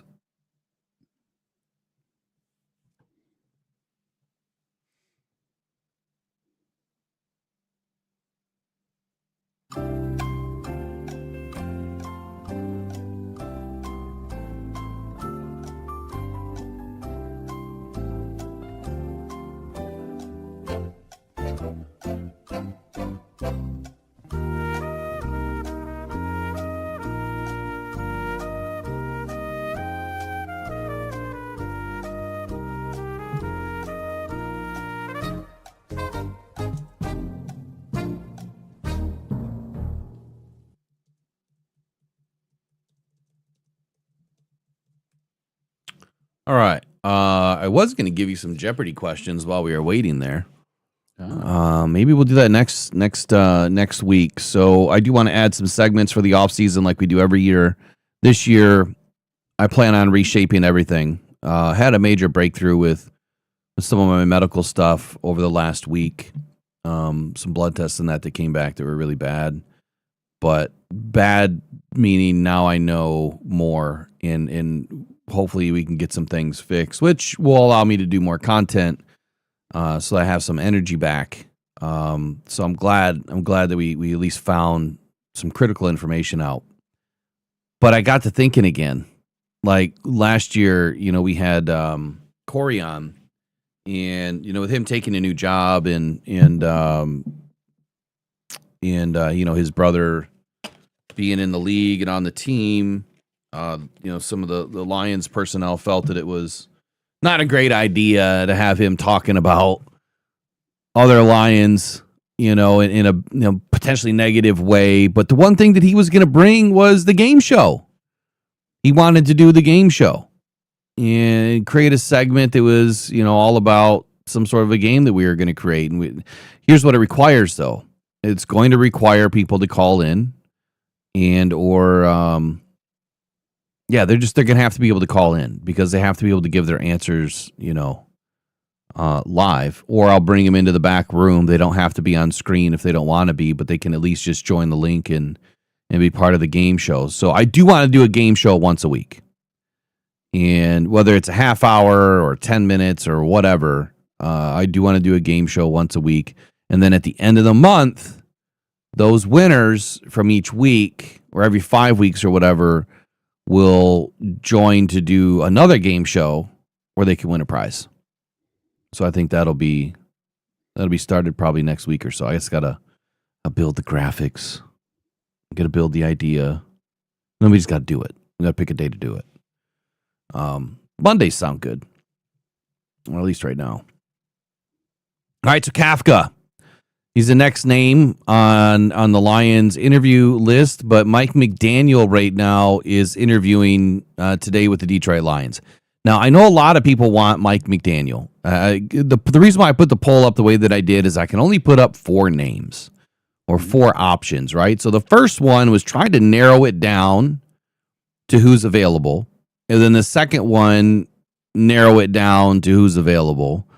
And Mike McDaniel, 75% right now believe that Mike McDaniel should be our next offensive coordinator. I'm going to do one more poll. All right, we're going to have Mike McDaniel. We're going to do David Shaw. We're going to do Mike Kafka.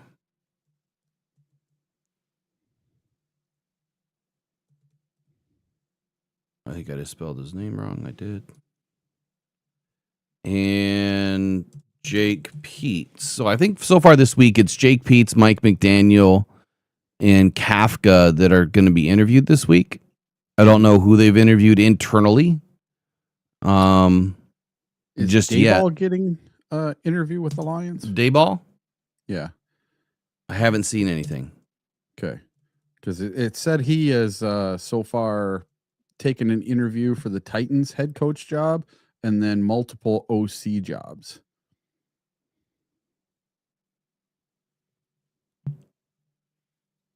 So I didn't know if the Lions were one of the OC jobs he was eyeing up. I'll put him in there as opposed to David Shaw.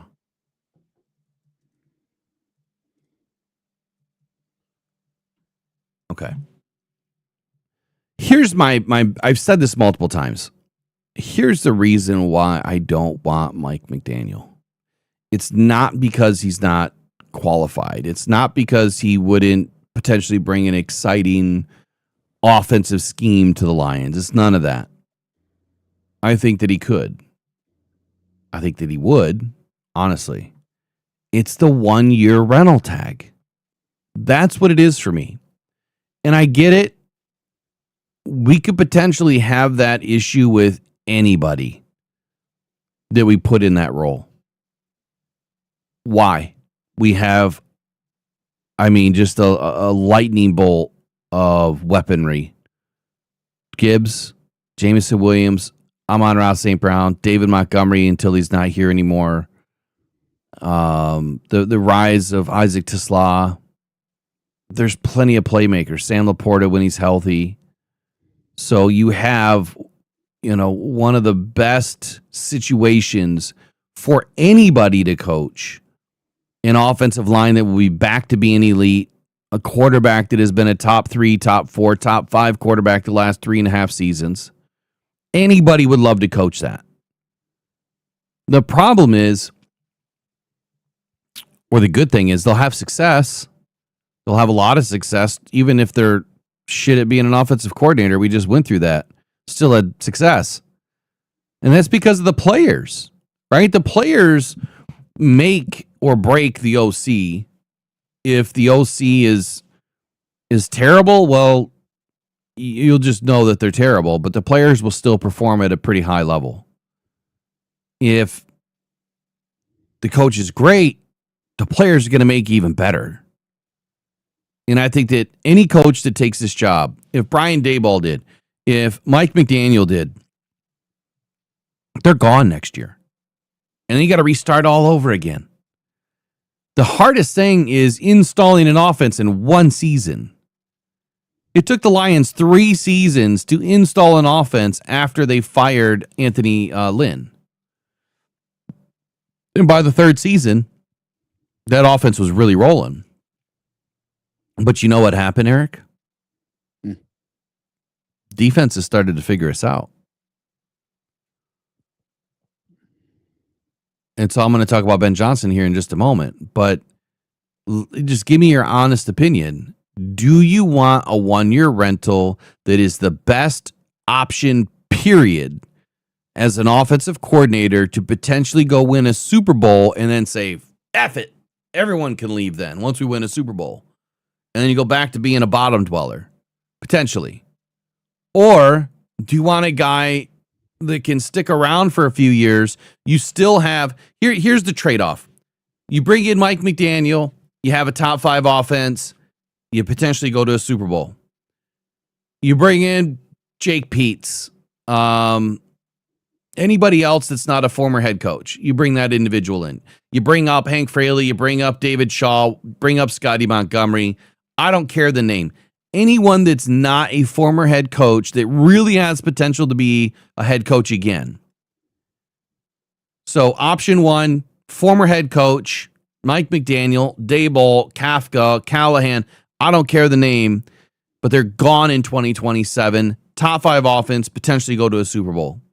You bring up anybody else, you're probably still going to have a top 5 offense. You still have the potential to go to a Super Bowl, but they're still around the next year and potentially the next year after that. The caveat is Dan Campbell may not be giving up play calling.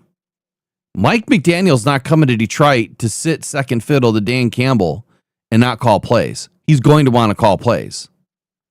And so for that reason, I'm out, right? To give him the shark experience here. I don't think that he's going to want to come into Detroit and not call plays. And it's just not going to work. Now, if Dan Campbell's willing to give up play calling, then we're screwed in 27 because Dan Campbell didn't evolve again for another year of calling plays, and now he has to start all over. Give me your honest opinion. All right. So in my house, I have a closet full of jerseys and a few t-shirts. And every single one of them has this logo right here. And no underwear. He does not wear underwear. Yes, I do. And even those are Lions. But every shirt in my closet has a Lions logo on it. And there's a special t-shirt. It's blue, Honolulu blue. It has a Lions logo on the front. And it has a picture of a trophy on the front. And it has a slogan on there that says, "Just one before I die." I'm 50. I want to effing see that trophy in the display case at Ford Field. A real one, not a fake one. I want to see the Detroit Lions win a mother effing Super Bowl. So I don't care if it's a 1-year rental. I don't care if the person's here for 10 years. I don't care if they're here for 5 years. Whatever way we got to go to get a Super Bowl, doesn't have to be this year. I want to do whatever it takes for me to never have to wear that t-shirt again. Because once we have it, I don't need that shirt anymore. That's my answer to that question. So I don't know which direction they go. I don't really have a preference either way. I guess if I did have a preference, it would be to go probably with the lesser known guy, the guy that was not a head coach before. But you still run the risk of bringing in, let's say, a Pete's or a Scotty Montgomery, and we make it to an NFC championship game next year, and they're gone the next year too. Because once again, another 8 head coaching jobs open, and they're the hot name because the Lions just seem to churn out a top 5 offense every single year, no matter who the OC is. So I don't know. I don't know how you stop the risk. The only way you stop it is if you do hire someone like Pete's and Dan Campbell continues to call the plays. That is the only way you can stop it, is Dan Campbell turning into Andy Reid or Kyle Shanahan or McVay or LaFleur, where he calls the plays and he's got the OC there to be in his ear. So I don't know which one I prefer. I don't know, because it's always been, the whole time we've been here with Dan Campbell, it's always been Dan dabbling his fingers in the offense. Whether that was firing Anthony Lynn and taking over play calling duties himself, or bringing up his protege in Ben Johnson, who was a tight ends coach and then a passing game coordinator. And then you bring him along and kind of let him call plays. And Dan Campbell kind of called plays for a while. And then he finally hands the reins over to him. And even when he had the reins, I don't know if Dan Campbell's the one making the calls on 4th downs. I don't know if it was Ben Johnson all that time making the call on 4th down, and Dan Campbell just said yes or no to the decision. Those are things we just don't know. For me, here's kind of where I'm at. And this will potentially be the 3rd or 4th article that gets out today. And I'll refine this, go through it, let my thoughts collect a little bit. I am on the fence now. Now, I've been totally pushing back against bringing in a former head coach like Mike McDaniel, because of the fact that Dan Campbell wants to retain play calling potentially. Now, he did say, to his credit, he doesn't know, but we're assuming that he does. And we're assuming that he does because of the other statement that he said, you won't have to start all over again if your OC leaves next year, which means he thinks that his job is secured for forever, right? Which, who knows if that's the case. The reason why I'm on the fence is because in both situations, I think the players are 80% of the equation here. No matter which way you slice up this pie, 80% of it is going to be the player's performance. 15% of it, no, I could probably slice it. I'm going to have to collect my thoughts, but we'll just roll with it. 15% of it could probably be the offensive coordinator and how they call plays. And 5% of it is going to be Dan Campbell screwing it up, going for it on 4th down on the 25-yard line. The other 25-yard line, right? And not converting it and screwing up the whole game. So I think that there's some scenarios here that could play against you, but I'm pretty firm in the fact that I believe the players are the most important piece to all of this. So whether you bring in Mike McDaniel, Andy Reid, for all I care, Nick Sirianni, Mike Kafka, Callahan, Brian Daboll, it doesn't matter. If you don't have the players, they're not going to be able to do shit with you anyway. But you see, the Lions have the players. So if you were 80%, and you look at what happened in 25. We didn't have an OC.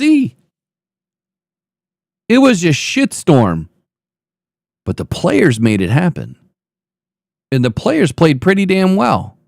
But it was Dan Campbell and his calls throughout the season that leveraged which games we kind of won or didn't. Had he made a couple of different changes in his play calling or going for it on certain downs early in the season, maybe we're in the playoffs this year.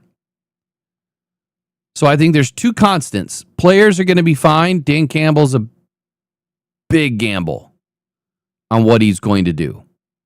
Now, if you're winning the game, if you're moving the ball, and you're not worried about any of that, then Dan Campbell is not a factor at all.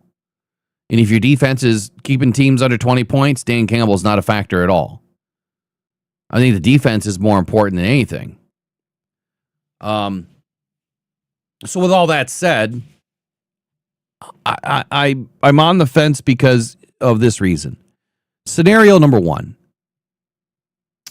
The mercenary model is what I'm going to call it.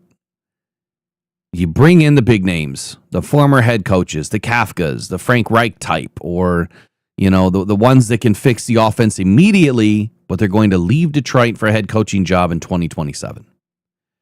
The pros could be instant credibility and command of the offense. A former head coach brings that instant gravitas, right? They have managed entire teams before, entire situations. The fourth quarter, meaning that they understand situational football better than most. They've been in those situations. So they get it. Clock management, 4-minute offense. They're going to understand it at a much higher level. Better than a first-time coordinator ever will. And I think that that's the unique separator here is Dan Campbell. It could be the guy will be the guy that's doing all of that. He's the one that's handling all the situational football now. The OC, I don't care who his name is, won't be. But the OC that has previous experience will be able to give Dan Campbell better information, potentially. Zero on-the-job training for a former head coach. And then you have the all-in maximization. You're pushing it all in, man. Chips to the middle. This move signals and signifies that the intent is to win right now. These coaches often have deep, refined playbooks that can exploit defenses immediately. And in a Super Bowl or a run to a Super Bowl, having a play caller who has kind of been there before or done that before can be a difference maker, especially in high-pressure fourth-quarter situations. Crisis management. If a team hits a rough patch, which, as Dan Campbell says every year, we're going to hit one. It's not if, is when. And every year we've hit one. You go on a 2-game losing streak or a 3-game losing streak, whatever it is, a former head coach can be more invaluable with resources in giving resources or options to Dan Campbell to kind of lean on. And acting as that second, lieutenant, if you will, to kind of stabilize the team in the locker room. And then you have the cons. You have the brain drain tax. When they leave in 27, they take their entire system and often their favorite positional coaches with them. You bring in another head coach and they leave in 27, who else on this staff's going with them? Have any of you thought about that yet? Because I doubt the majority of you have. You are going to lose a lot more people than we have right now. Kind of like what you're saying, Eric. Changing your jerseys every year, like it gets old, right? You just wanna win. You have the lame duck effect. Players that may sense that a coach is auditioning for their next head coaching job. If the offense struggles early, the narrative becomes about the coach's future rather than the team's present. What if there is some stumbling out of the gate? What if there's some stumbling in the second half? And now you're on the fence of making the playoffs. Is that coach going to do everything that he can to help you win? Or is he going to put his next job in front of you winning? Ben Johnson comes to mind on 3rd and 1 against Washington. Jared Goff's rhythm. Jamison Williams' rhythm. Isaac Tesla's growth. Jahmyr Gibbs' rhythm. Amon-Ra St. Brown's rhythm. What were we missing this year? Rhythm. You get into a rhythm with all of these players, and then you leave. What happens at 27? Man, you were cooking, you were dialing it up, everyone was in rhythm, plays were working out, and now that player, now that play caller's gone. Did we not just witness that too? The mixology that Ben Johnson did bring to Detroit was invaluable to the scheme. He was able to keep everything in rhythm for the most part until he got stupid or too cute, as I would call it. So you have to start all over again. If you don't make a Super Bowl run and you don't win in 2026 and you go all in on bringing in one of these coaches, you are going to lose more assistant coaches, personnel than you would if you bring in or hire someone from within that will stay for the next 2 or 3 seasons. So there's a huge tax that's going to be paid. Scenario number 2 is what I've been writing about, the architect model. In just about every article that I've written, I'm giving you a scenario. I'm giving you I guess the forethought of who this person really could be. So bringing in someone from the outside or inside, whether it's David Shaw or Jake Peets, right? I think that you have the compound interest factor where success in the NFL is cumulative, and especially in the offense. If it's a top 5 in year 1 in 2026, kind of where it's been hovering, it is often a better year in year 2 because the quarterback and play caller have developed that telepathic, nonverbal chemistry, which I spoke about, Eric, in the beginning of 2025 when I said the biggest thing we are going to miss is having that communication on the sideline between Ben and Jared Goff. Dude was up in the box. You couldn't communicate. You had to communicate through David Shaw. How do we know David Shaw just didn't completely screw everything up? How do we know that he wasn't interviewing for his job and just totally squashed everything that was trying to be relayed? We don't know that. I don't want to think that would happen. I'm not saying that it did. But having a rhythm and having the chemistry in place from year to year to year is critical. Roster tailoring is something else that we could speak to. When a coordinator stays, the GM, Brad Holmes, can draft specifically for what that scheme is for multiple years. If your OC is sticking around and you find the roster fits will end up fitting more like a glove, right? As opposed to force fitting a player to be something, which I think we've seen the Lions do year over year over year is a player or two is kind of being force fed to do something. James Houston comes to mind. Now Tate Rowledge is coming to mind. Nope, you need to be a center, not a right. I mean, you keep guys around, you are able to tailor fit this thing to that scheme. As opposed to starting all over again. And now you want to bring in another guy that doesn't have the same scheme. It requires certain players. Every scheme is different. And I don't know if a lot of fans understand this, but just like every game plan every week for each opponent is tailored to that opponent, every roster of every season is tailored to the scheme.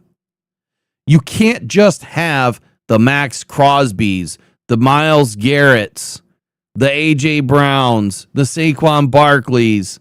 You just can't have all of these players that may or may not fit what you do. Those are all bad examples, but you get what I'm saying. You need resilience, which means you need to stick with the same guys as long as you can. There's always risks and cons to everything. When you bring in a guy that maybe isn't the former head coach, but maybe they've had experience as an offensive coordinator. I don't want a total rookie here, but sometimes they can be the right fit. Like David Blau probably would have been the right fit. You have a lower initial floor, right? If they hire from within or internal or someone that maybe has not been a play caller before, there's always the risk of rookie mistake. Always. And just like there's risk with mistakes being made by a former head coach, I think that these are maybe put under a microscope a little bit more when it's a rookie play caller or maybe a play caller that doesn't have as much experience. And then there's adaptability concerns. The long-term coordinators can sometimes become stale or predictable.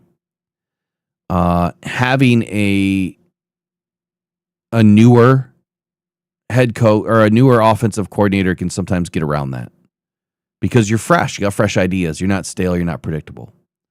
So I'll get into more of this when I finish this article. But man, the question is what makes the most sense? Do you have the Super Bowl hangover that can be real? You have the quarterback factor in Jared Goff and rhythm, and then you have the dynasty versus the flash in the pan. I think those are all real conversations to have. I get it, Eric. You want a Super Bowl, so do I. And so does everybody else. But at what expense? And to what expense of the future? And are you willing to part with half your staff if you do bring in a former head coach and he leaves next year? Because that's going to happen, especially if they have success, especially if they win a Super Bowl. But you know what? Win a Super Bowl, and I'm not saying I don't care, but I would care a lot less because we can get that monkey off our back. Well, for me, I want to double it up. I want to go right back, which is unlikely to do, but you want to have some sustainability. I think I have time for maybe one more conversation here. Let's talk about Ben Johnson for a minute if you want. Sure. Briefly. Yeah. Then I got an email I'd like to read. Why don't you go for it? All right. Well, Sheila Hamp, she sent me an email about 3 or 4 minutes ago. Dear Eric, I want to start by thanking you for your commitment to our team and support you show throughout the season.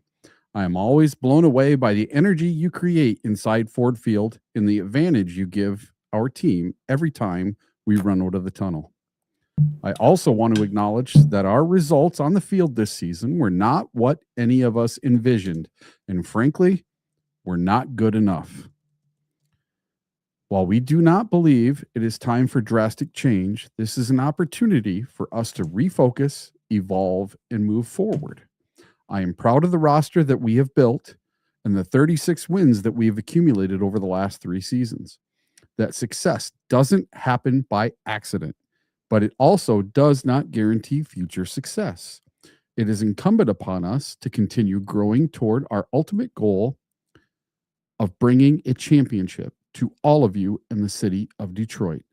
I can assure you that we are committed to looking at everything we do to ensure we are performing at the highest level.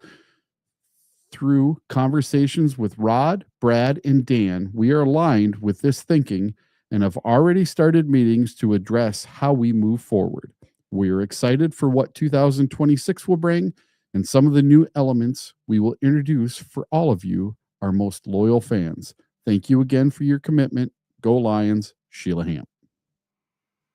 I love the letters that she sends out to the loyalty members. Yeah. Last year's was pretty good too. I mean, she's spot on, but I'm glad that they're aligned. I'm glad that they're, looking at this from the holistic approach, that there's nothing that they're going to not do. Yeah. I like that she's taking some accountability, because it starts at the top and goes all the way to the bottom. When you're at the top and you don't take accountability for the actions of the people under you, well, that's when things start to break apart.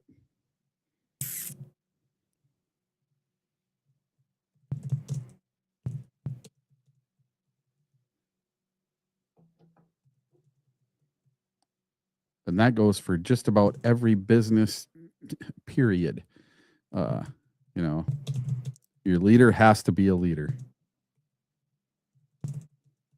So what did you want to get into with Ben Johnson? It's about Ben Johnson, but it's also really about any offensive play caller.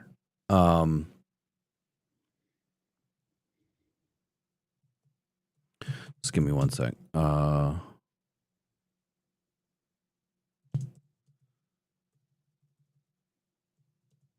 While you're doing that, I'm going to show something off. What you got?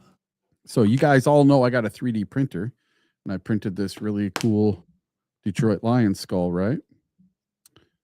Pretty cool. Now, I'm not selling these. These are just for me, for my private collection. Well, I made something really cool. I supersized it. I made a life-size skull. Pretty cool. You got to get one of these 3D printers, Will. It's already on the way. Yeah. I mean, I told you a year ago that's what I planned on doing. Yeah. Do you know which model you got? I got the Creality. Oh, okay. And then I also did this. The Creality has it has a bigger plate. Oh, okay. Yeah. You can get like the H2C and stuff. If I do the H2C, that one's got about a third larger. I think it's like 15 or 20 inches. I think the bamboo one you have is 256 millimeter, and yeah, and the Creality, I think it's not crazy big, but I think it's 324, somewhere in that range. It's about it's a little bit bigger. Which my is next one's going to have multiple heads. Difference of a couple of inches, I just want one with multiple heads, so I don't have to do color changes and end up. It's called poop. You end up with all these little pieces of filament that it's got to poop out into your poop chute. What do you mean multiple heads? The one that I have has a stack on top. The one I ordered. Oh yeah. That's not what I'm talking about. I'm talking about the print head itself.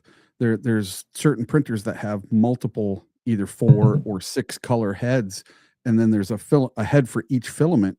Versus, like, mine has one head on it, and then it's got to change the colors to that head every time. And it makes for a lot of waste, and it's very slow compared to some of the other printers. So my next printer is going to be one of the faster ones for color changes. Because like this skull right here, this thing took over 5 days. Yeah, that's 5 days. It looks cool, but it's just not efficient. Yeah, this little one took 25 hours for that. Now you could print up a whole plate of them in 25 hours. And you're going to end up with the exact same amount of waste and stuff. So that's what a lot of people do. But like the big one, I could only print one at a time because that's all that would fit on the plate. Right.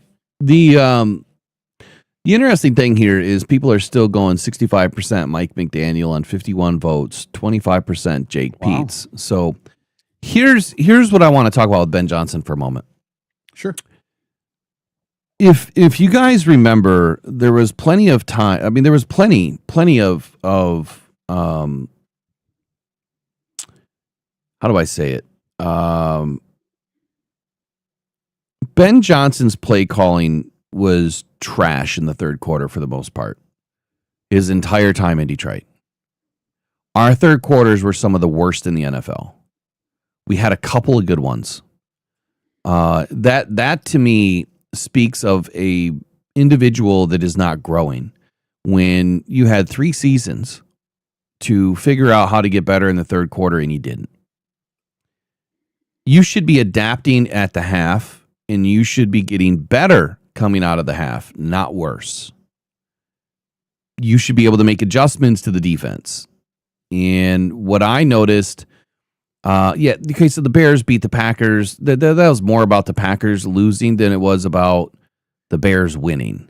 They made a couple of plays, whatever. They scored a lot of points in the fourth quarter, sure. The Packers gave them a lot of opportunity. Watch what happens with Ben Johnson over the next year, maybe 2 max from today. His offense will get figured out. The part about being an offensive play caller and the head coach is now you have both tied together. If the offense starts to fail, the head coach has got to go. Because who else? I mean, unless you're going to bring somebody in to take it over. And so far, what we've learned of Ben Johnson since he's left Detroit is he's an arrogant little prick. He's not going to want to give anything up to anybody else. The dude is an absolute a-hole. So I see Ben Johnson and that offensive scheme is going to start to fall off. He's done really nothing different in Chicago than he was doing in Detroit. The only difference is what he was doing as far as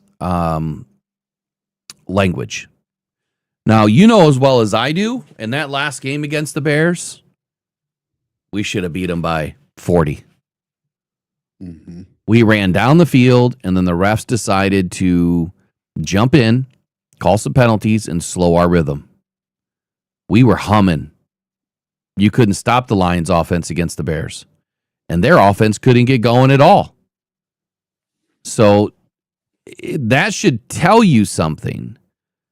That if the Lions, who know Ben Johnson intimately, have no problem beating the Bears and the Bears scheme, they didn't rest anybody. It's only a matter of time before the rest of the league picks it up. You watch what happens. I'm predicting right now, and I will die on this hill alone. The Bears will not make the playoffs in 2026.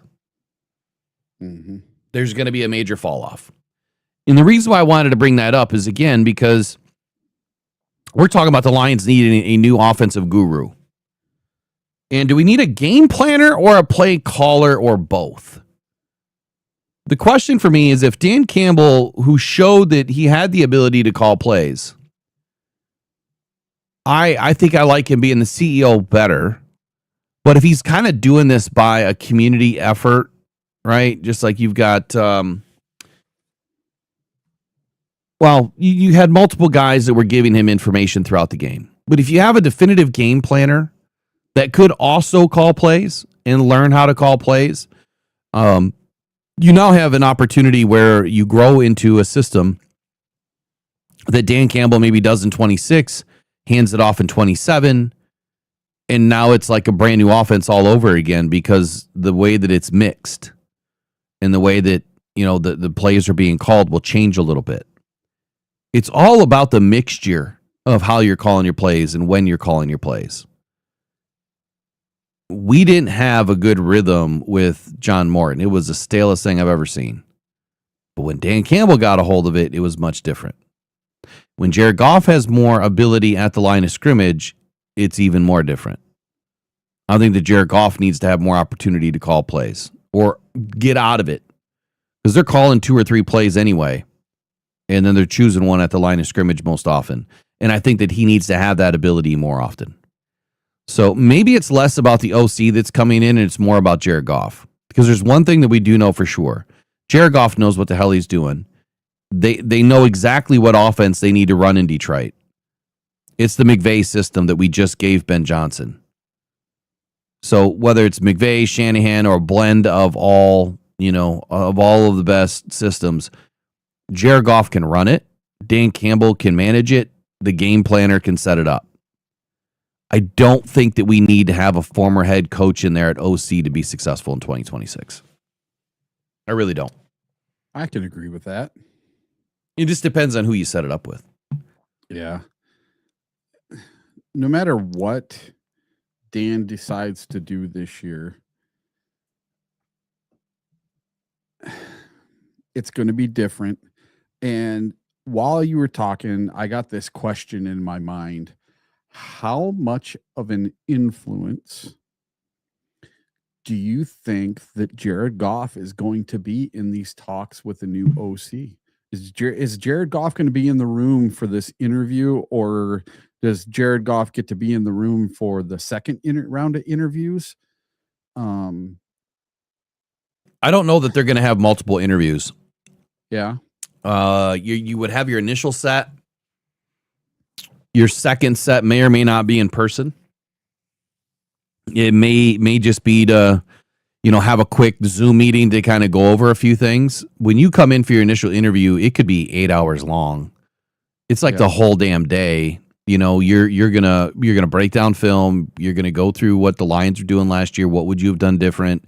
Show us what you would have done different. Now you're not coming in to give them an entire playbook, but you're gonna show off what you know and what you could have done different.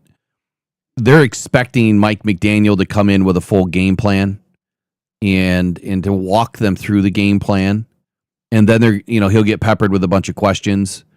And whether or not Jared Goff is in the room, I would just guess that's probably not going to happen at the beginning of a meeting, but it could happen maybe towards the second half of the meeting or the end of the meeting, quite simply because you want to know if there's a relationship there. Can you get along? First impressions are everything. And it's not that Dan Campbell or Brad Holmes would weigh everything on that. But then again, I think they would have a heavy part of the pie geared towards relationship. You have to have a good relationship and trust with your coach and your quarterback. You have to. Those are the two most important people on the offense, is your head coach and your quarterback, or your offensive coordinator and your quarterback. So they're going to have to feel each other out. Do they rub each other the wrong way? Can they get along? Can they go have a conversation on their own for 10, 15 minutes and you sit back and just watch them, from a camera inside the room? You know what I mean? Like, that's what I would do. I'd be kind of weird about it, I guess. Yeah, you have to know that Dan Campbell and Brad Holmes, they can't get this one wrong. They can't get it wrong, but how do you get it right when there's so much at stake? But if you get this wrong, just imagine if you get this wrong and you fall off to a number 18 scoring offense. We don't have the defense to save that season. That means everything's going down the tubes and it's a new coach, new GM. We're starting all over again. That's another good question. So if the Lions don't make the playoffs for a second season in a row, what happens with Dan Campbell, do you think? Depending on how the season went, you could say he might be on the hot seat, but I don't think he is at all right now because he just had his 4th winning season in a row. He could literally, if they won 16 games this year, could break the record for the most wins by a coach in Detroit Lions history. If they win what? 16 games? Yeah, he has 16 more wins to go. Wins regular season or all-time wins? Regular season. Yeah, that'll take 2 years. Yeah, it's going to take 2 years. But in 2 years, he's going to do it in 7 years. where Wayne Fonts did it in 8 or 9 years. So it's going to happen. And here's the scary thing, Eric. Dan Campbell. What we had when we got rid of Wayne Fonts. I mean, it's never been right since then, but Dan Campbell and Brad Holmes are only under contract for 2 more seasons. Yeah. That's it. 2027 is their last year in Detroit right now. That's why I said I would not be surprised if Sheila doesn't extend them for 2 more years. I think you have to. Mm-hmm. And I don't think you have to worry about, well, how much, am I going to have to pay them if I have to get rid of them? I think the other side of that is, how much can you stand to lose if you can't rehire them? Because when they're under contract, there's nowhere for Dan Campbell to go because you can't make a lateral move while you're under contract as a head coach. He would have to be a GM. And there's nowhere for Brad Holmes to go other than ownership. Yeah. So you have to lock him up and at least be able to part with, okay, I might lose $50 million if I have to cut him. Oh well. Do you think that Sheila extends him this season, or do you think she does it next season? I guess you have to find out later when my video drops. All right. I did it last night. Well, I wrote it last night. I'll record it today. Yeah. All right, I gotta go. I gotta go to therapy. All right, man.